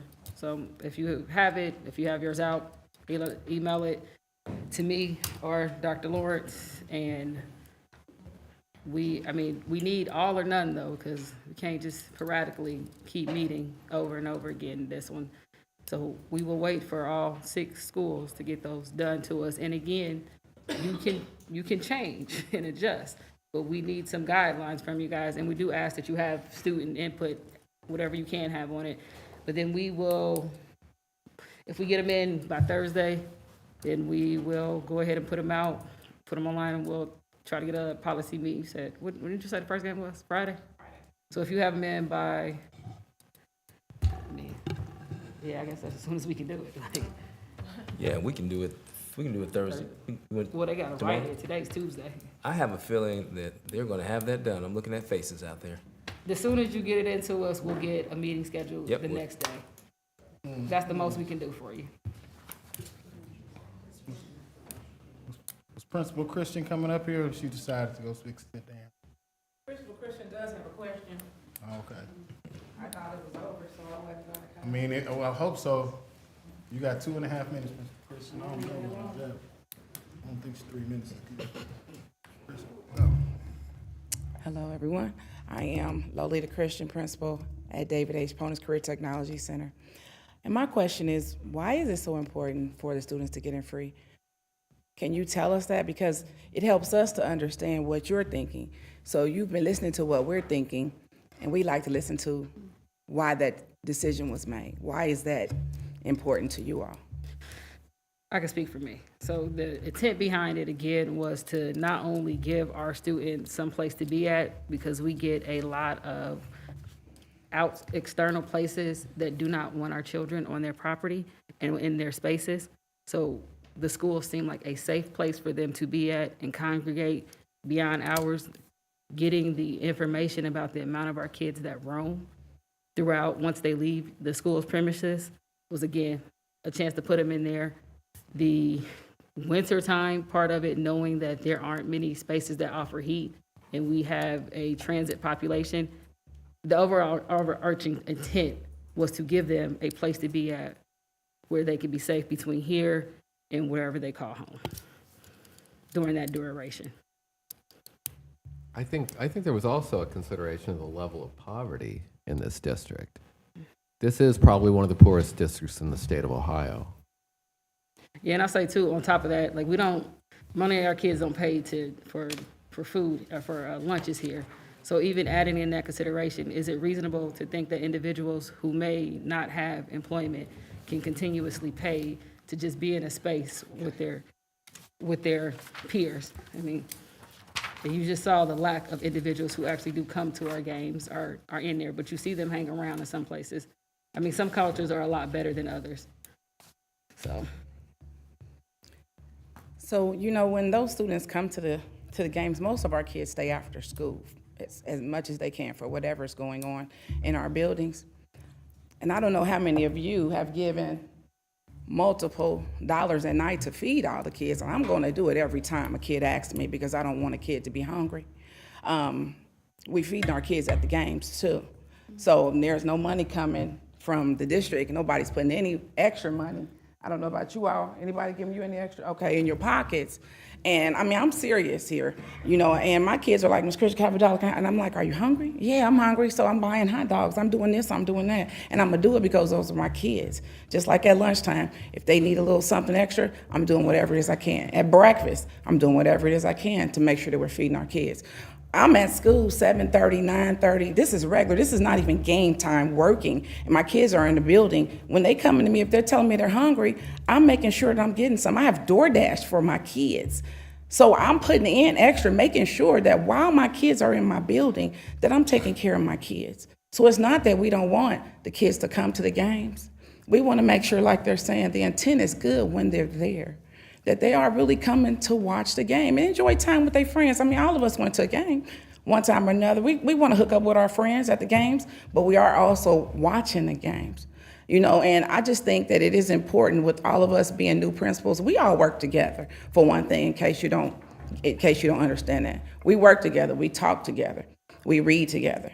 We're going to do this thing together. So our buildings are individualized in certain ways, but then in some ways we're going to come together because we need our kids to know in this district to know that we are working together. We're trying to bring our kids up together in this thing because we're all about education, all about loving on our kids. I mean, hard, and so we want to make sure that when things are put into place, that it also is not a hindrance to those of us who are there all day already, all night long, with our kids, doing what we got to do, burning the midnight oil, So I just think that is important, that you know that those are extra things that we do that you don't know about, and we are glad that you want them to have a warm place to be because we do too.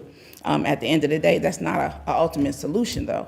That's a couple of hours, So we need to dig a little deeper, like when we sit in our meetings and we're trying to provide actual places for these families to go, hotels and the different places that we're sitting throughout the day, making sure that they have a place to go and something to eat when they get home.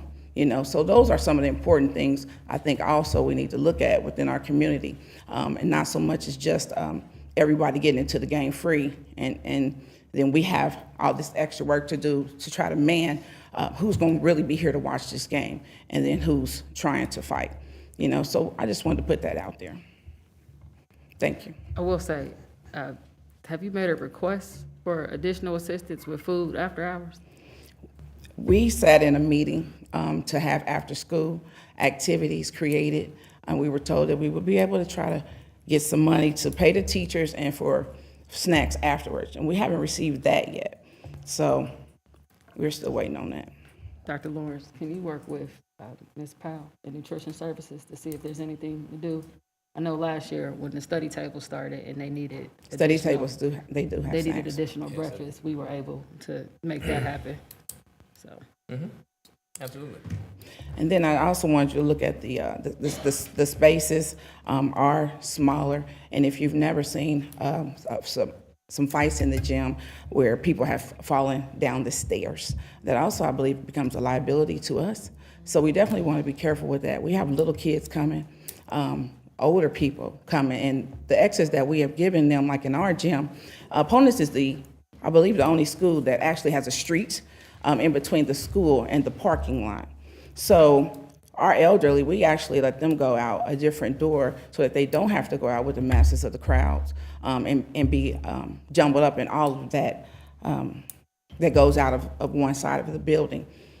So we just want to make sure that everybody is safe that comes to the games. We all want to go home at night. Thank you. Thank you. Go ahead, Board Member Reiner. Thank you, Madam President. Just to make sure that everybody, community members and parents and people watching want to know where they can find their building's individual approach to this. I'm sure that principals will be announcing to family, but let's just make sure that we keep everybody in the loop and put this on each school website and have the public information. I'm sure you guys will already do this. I want the public to know that this is something I've been thinking about because we want to make sure that we're doing our part to communicate with parents and families and community members. So thank you very much. Thank you. I will say too that if you've never been to policy, it is a open discussion forum. So we may not take your resolution completely because the people there may want to make adjustments. I encourage you to come to policy, talk. Community members are equally, actually it's an open meeting, so actually anyone really can come. Just like any board committee, they're all open to the public. So I think our next step is here. You guys get us something, hopefully by tomorrow, then we can have a policy meeting called by Thursday, because once we'll get it, it'll be posted up for individuals. Or actually, it's printed out for individuals to have, and we'll take it from there and discuss them at policy and vote on them.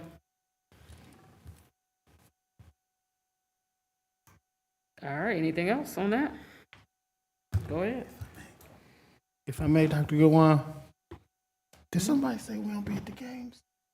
Yeah. Never mind, okay. Right. No, I'm just playing with y'all. If y'all do see my little one out there, please grab him before he runs on the court. He don't mind. He don't mind his manners sometimes. But that is all. All right, on to item B. University of Dayton use of Welcome Stadium parking lot. What are you talking about?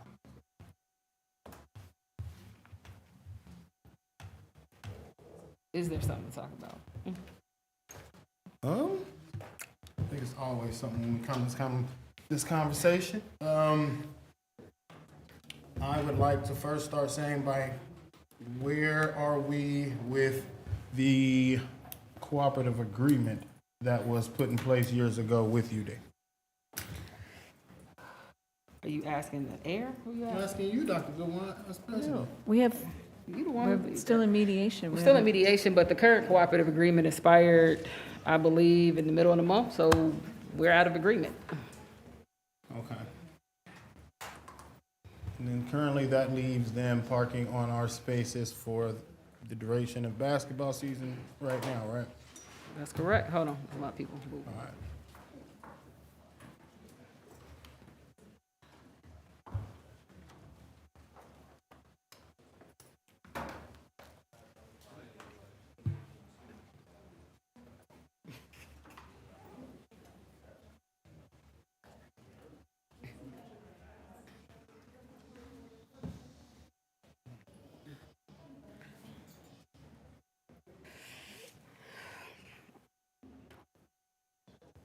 All right, Dr. Lawrence, you have an update you can give on that for us? What's going on with UD? You just stated earlier, the cooperative agreement expired. We are still in mediation, and I have not received a response yet from our legal team about the next time that we can meet. I can follow up on that. I know the mediator himself, he was going to be out of the country, I believe. We have an email for a new date, December 20th. There it is. Thank you so much. You're welcome. December 20th is the next meeting. Board Member Sampson? Thank you, Madam President. So if the cooperative agreement expired when, in October? Expired in October. October 23rd. And I believe they got an extension for 30 days to get something in, so that the second would have been the 23rd.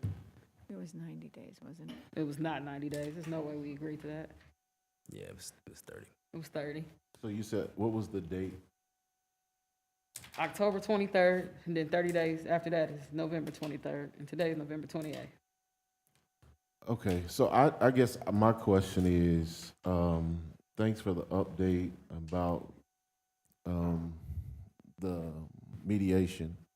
However, there was a concern that I had regarding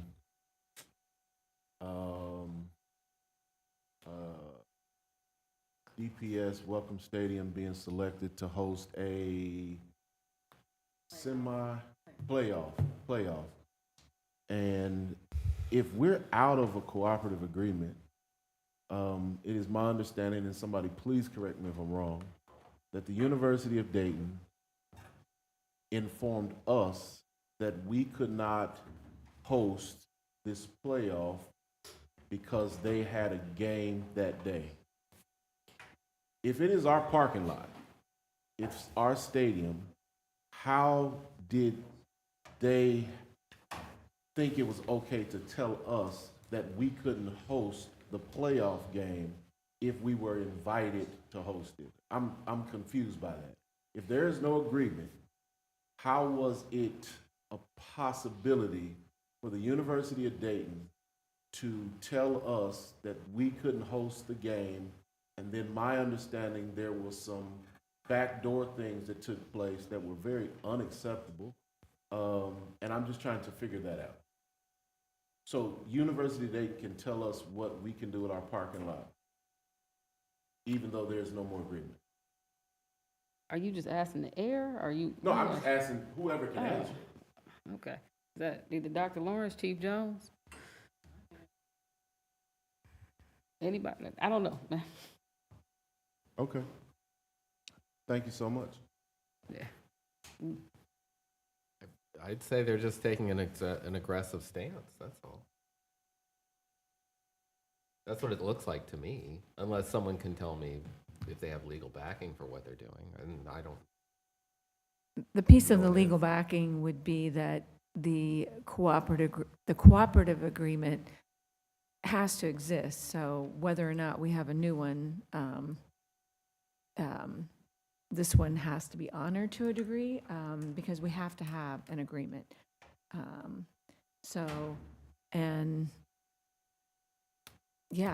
It's November, 27th, so we're 3 days beyond, that piece of it in terms of we had an extension till the 30th. The playoff game would have fallen within the time that they had the extension, so in my opinion, they would have, so. And who honored the extension? Why was an extension given? I guess that's the question. The extension was given as part of the mediation as we've worked through, I don't know, how many sessions have we had on this mediation piece? Oh, probably 4 to 6. 4, Yeah. with a mediator whereby, we sit in one space and UD sits in another, and we keep coming back at creating this new cooperative agreement. Yeah, the extension was given in to end this part here, because I think they asked for longer, and it was like, we go 30 days because you're still in season. But our new stadium rates did kick in at that point, because we have significantly changed our position since the last time. And yeah, unfortunately, here we are, beyond 30 days, and there's not an agreement here. But it is not okay for individuals to usurp an opportunity from us. I think that was completely out of line.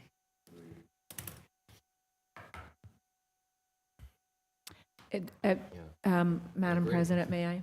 Go ahead. I think that, honestly, sitting on this, having the privilege of sitting on this team and the mediation process that we've gone through with the complexities of this situation has been, I've learned a lot through it. But I think that each one, having had this experience whereby we missed this opportunity, certainly has given us space as we continue to negotiate better for ourselves in this cooperative agreement. This is certainly an example that we can use to move efforts forward to make sure that we are protected in the future, so that during the November timeframe, if we do have opportunity for playoff games and stuff, that we negotiate ourselves a better position at the table. When was the playoff game? 2 weeks ago. It was the date of what? But there. The 24th? Oh, that's the day after her. So it would have been after the 30 days. That is correct. Right, and I think, yeah. That's correct. And what it is, for those that don't, there's the cooperative, don't know.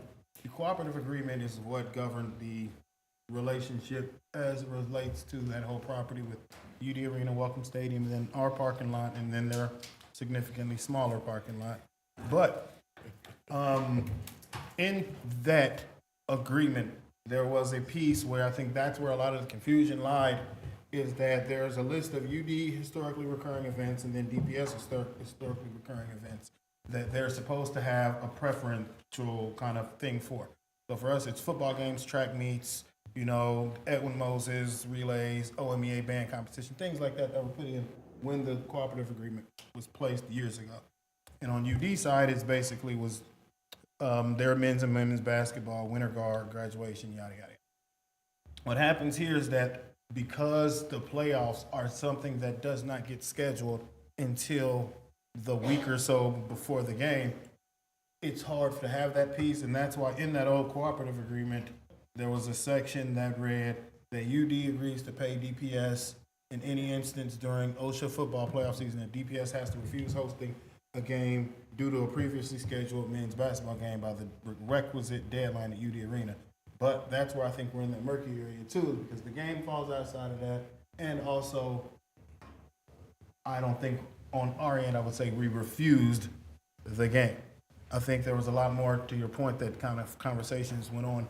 But there was a piece in there, and that's why I'm glad that people on this team have been looking to kind of change up some of this, because we've done a lot of work over there, and a lot of the things in this agreement, to be honest, were not things that were in our favor as it pertains to where we look like over there. So I think there's just a lot of things there that we need to clean up, but I think right now we need to figure out what does it look like if having no agreement, but still having the situation we have going on with parking, and what does that look like for the rest of the year? Mr. Vice President, who is all in our mediation conversation through the district? Who represents the district in mediation? Dr. Lawrence, myself, Vice President Karen, then other figures that have been in there. Dr. Lawley was there at one point. Mr. Monstrano. Andrew Monstrano. He was in there too for that, the construction piece. Is that? And then, we have our legal team from Porter Wright, as well as from Frost Brown Todd.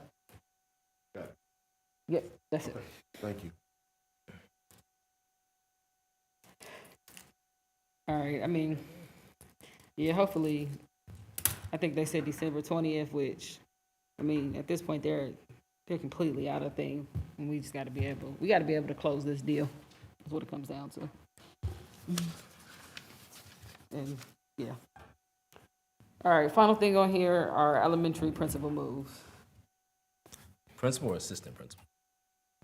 So I think it's whoever moves. All right. Go ahead, let's kick this one. You want to kick it off? No, it's your turn. You can kick it off. Go ahead. Can you just tell us about the moves? Sure. River's Edge, we needed some support there because there's over 520, 30 kids at River's Edge, 3 different floors, and the current principal actually is going to be going out with surgery. So if she had gone out with surgery and there's no additional support there, there would have been no principal there at all. Charity provided some support there because their enrollment was up significantly, although not as high as some of the other elementaries. It's up significantly. And then Horace Mann to Rosa Parks.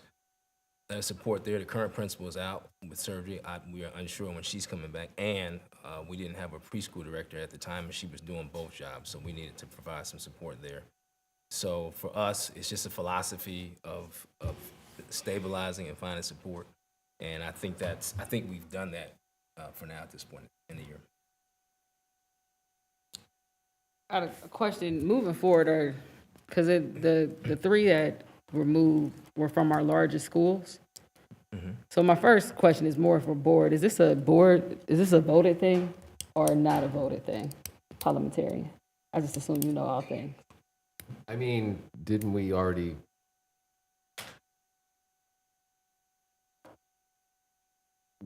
Weren't these moves already voted on? No. Or no? No. Okay, so these people were hired as assistant principals At one location, and now they're at another and location. they were moved. I would have to say that they're the purview, in my understanding, they're the purview of the superintendent. Okay, yeah, I don't know. Someone asked me. Okay, so that's the first thought on it. And then second, the schools that they removed from, their populations are over 500. And even just looking at some of them, was it disruptive at all to the teams that lost someone who expected to work with a different number than what they came with this year? Anytime there's a move in any space, there's going to be a claim to disruption. Go ahead. If I may. All right. Appreciate you giving us kind of what your thoughts were with some of the moves. I would suggest, I would say suggest that when we have these spaces, similar to like what we just had the conversation earlier, finding this way to bring those principles in, even though you do have that, as Mr. Lace would say, it is under your purview, you have that autonomy to make those decisions. I just think that in a district where we constantly talk about culture and workplace environment, I think including them, and it creates this opportunity space. Because one thing I have noticed in some of the, I've voted in the past against some moves in spaces because I knew that there were people internally that have space. I think there are, when we look at it, there are people in some of those buildings that have those same licensures, correct? That have those principal licensures that may not be in an assistant role. Like looking at some of that and then kind of bringing them in and saying, all right, this is the need we're gonna see at this building. Let's come together and see how do we fix these 4 or 5 needs, bring everybody together. But I just think that we are better as a district when we bring people together. Not saying that you didn't, but I think that it mitigates the ability to have the disruption conversation when it's okay, we all came together, and yes, there may be some disruption here or there, but this is the best decision for our building. And even if the end decision is the same decision that you came up with, it's a good team building exercise, you know what I mean? It's an ability to say, okay, we came together as a team, me, my educational staff, we said, hey, this is what we need to work with. I think that's something, because we've seen it in different buildings and different times. You know, a couple years ago, there was, you know, a shift. You might have a lot of boys in an elementary school building. And then 2 years later, you might have a different situation. You may have different needs in different buildings. You may not have different people that are needing to learn from people in different buildings. So I just think that as we move, I appreciate you letting us know that. And I also think that it's a good learning exercise and team building exercise. Because what I don't want in this district is for people to be able to make calls and then you get the phone chains going about they're doing this or they're doing this to us. I think it shuts down that conversation when people are brought in and saying, even if you bring people in and say, this is what I'm thinking of doing, do you have a suggestion? And I think that just helps us, because the way I see this district moving forward is if we eliminate some of the ability to make chaos.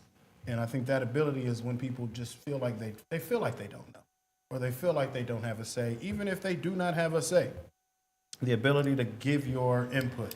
And we talked about earlier, there are times when people in our community are able to give input and don't. And I think it's easy to say that people don't want to give input, but I think we have to try to do all that we can to foster input. So that is what would be my comment on that piece. I'm gonna thank you for your feedback. That falls into collaboration. We can always get better, and always, I think, thoughtful and productive comments in the interest of trying to help us move forward. So thank you.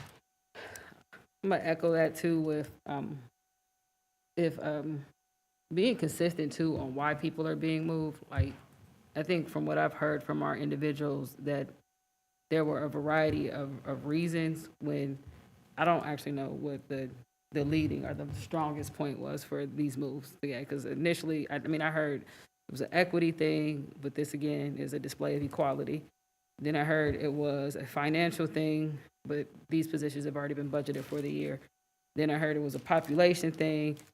I think when you are straight with individuals, information is received a lot better versus when you give them multiple things or even waiting until you know these things. I will say too, I believe in the past, and it's not funny to the individuals that it happened to, but I do recall when individuals found out in the past, it was at the end of the school year though, that they were being moved by, I believe, text messages. Mm-hmm.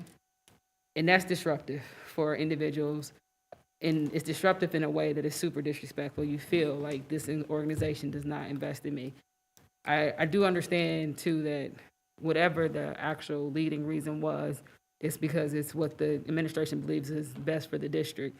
But in the middle of a quarter, again, I think when we deal with children and you know that children have bonds with individuals, that type of disruption is just something you have to account for in your overarching equation, and especially echoing Vice President Smith about how we do have individuals in our pipeline that may have been able to go up. But I do have a question that if population was one of the factors that was considered, seeing how the 3 elementaries that lost their 3rd principal, and I believe about 3 of our high schools are under those points, those population points, are we starting to have these conversations about decreasing the amount of principals at the high school level? in the future? And just for a point of clarity, it just might not be clear. We did not send text messages to anyone. No, that was not this group. Yeah, we That did, was not we did this not group. do that. I'm going to make it clear. We do That was not. We another- don't do that. We actually had combined. We had dozens of meetings with the individuals who were involved in the movements that we're talking about right now. And I think Board Member Smith's comments were about, hey, bringing everyone together. I think not meeting individually, which is what we did, but hey, put everybody in a room and say, or even more people, and say we have a problem-solving group. We have an issue here. Are there other spaces and places where we can do that? And we certainly would take that. It's a fantastic idea. As it relates to the high schools, no, we have not had conversations around that because the high schools are 24/7 operations. I came here from Ponitz. Ponitz was up and moving at about 5:45 when I left, and they won't leave out of there till well after 8. High school is a different space in terms of the work that needs to be done there, and so we've not had those situations. We've discussed that right now because of the schedule and the pace of high schools. Are these moves submitted in already? Are there still opportunities for individuals to talk about or anything? No. I asked 2 questions. Yes, they're submitted and no. Anything else? Go ahead. That on me? Okay. Understanding, like you just said, high schools being a 24/7 operation, and then also understanding where I think the direction is going in a way to also have these elementary schools being spaces that also operate past that bell, correct? Yeah, that is. Yeah, I think- it's 7 to 7. I think it also would be a good opportunity and thought space for your team to look at what does that look like then, knowing that we're looking at having elementary and middle schools also be operating at a longer time. What does that look like? How do we prevent burnout in different spaces? How do we partner with some of our 21st century partners, other partners, and looking at how do we create spaces that we're not just throwing positions or bodies at, but we're throwing intentionality behind. And I know we have people here that want to do it and can do it, but I think just putting that out, that understanding that the way our high schools are moving, and you know, I have 2 kids in high school, and they get home and it's pitch black outside, and they're doing something all the time.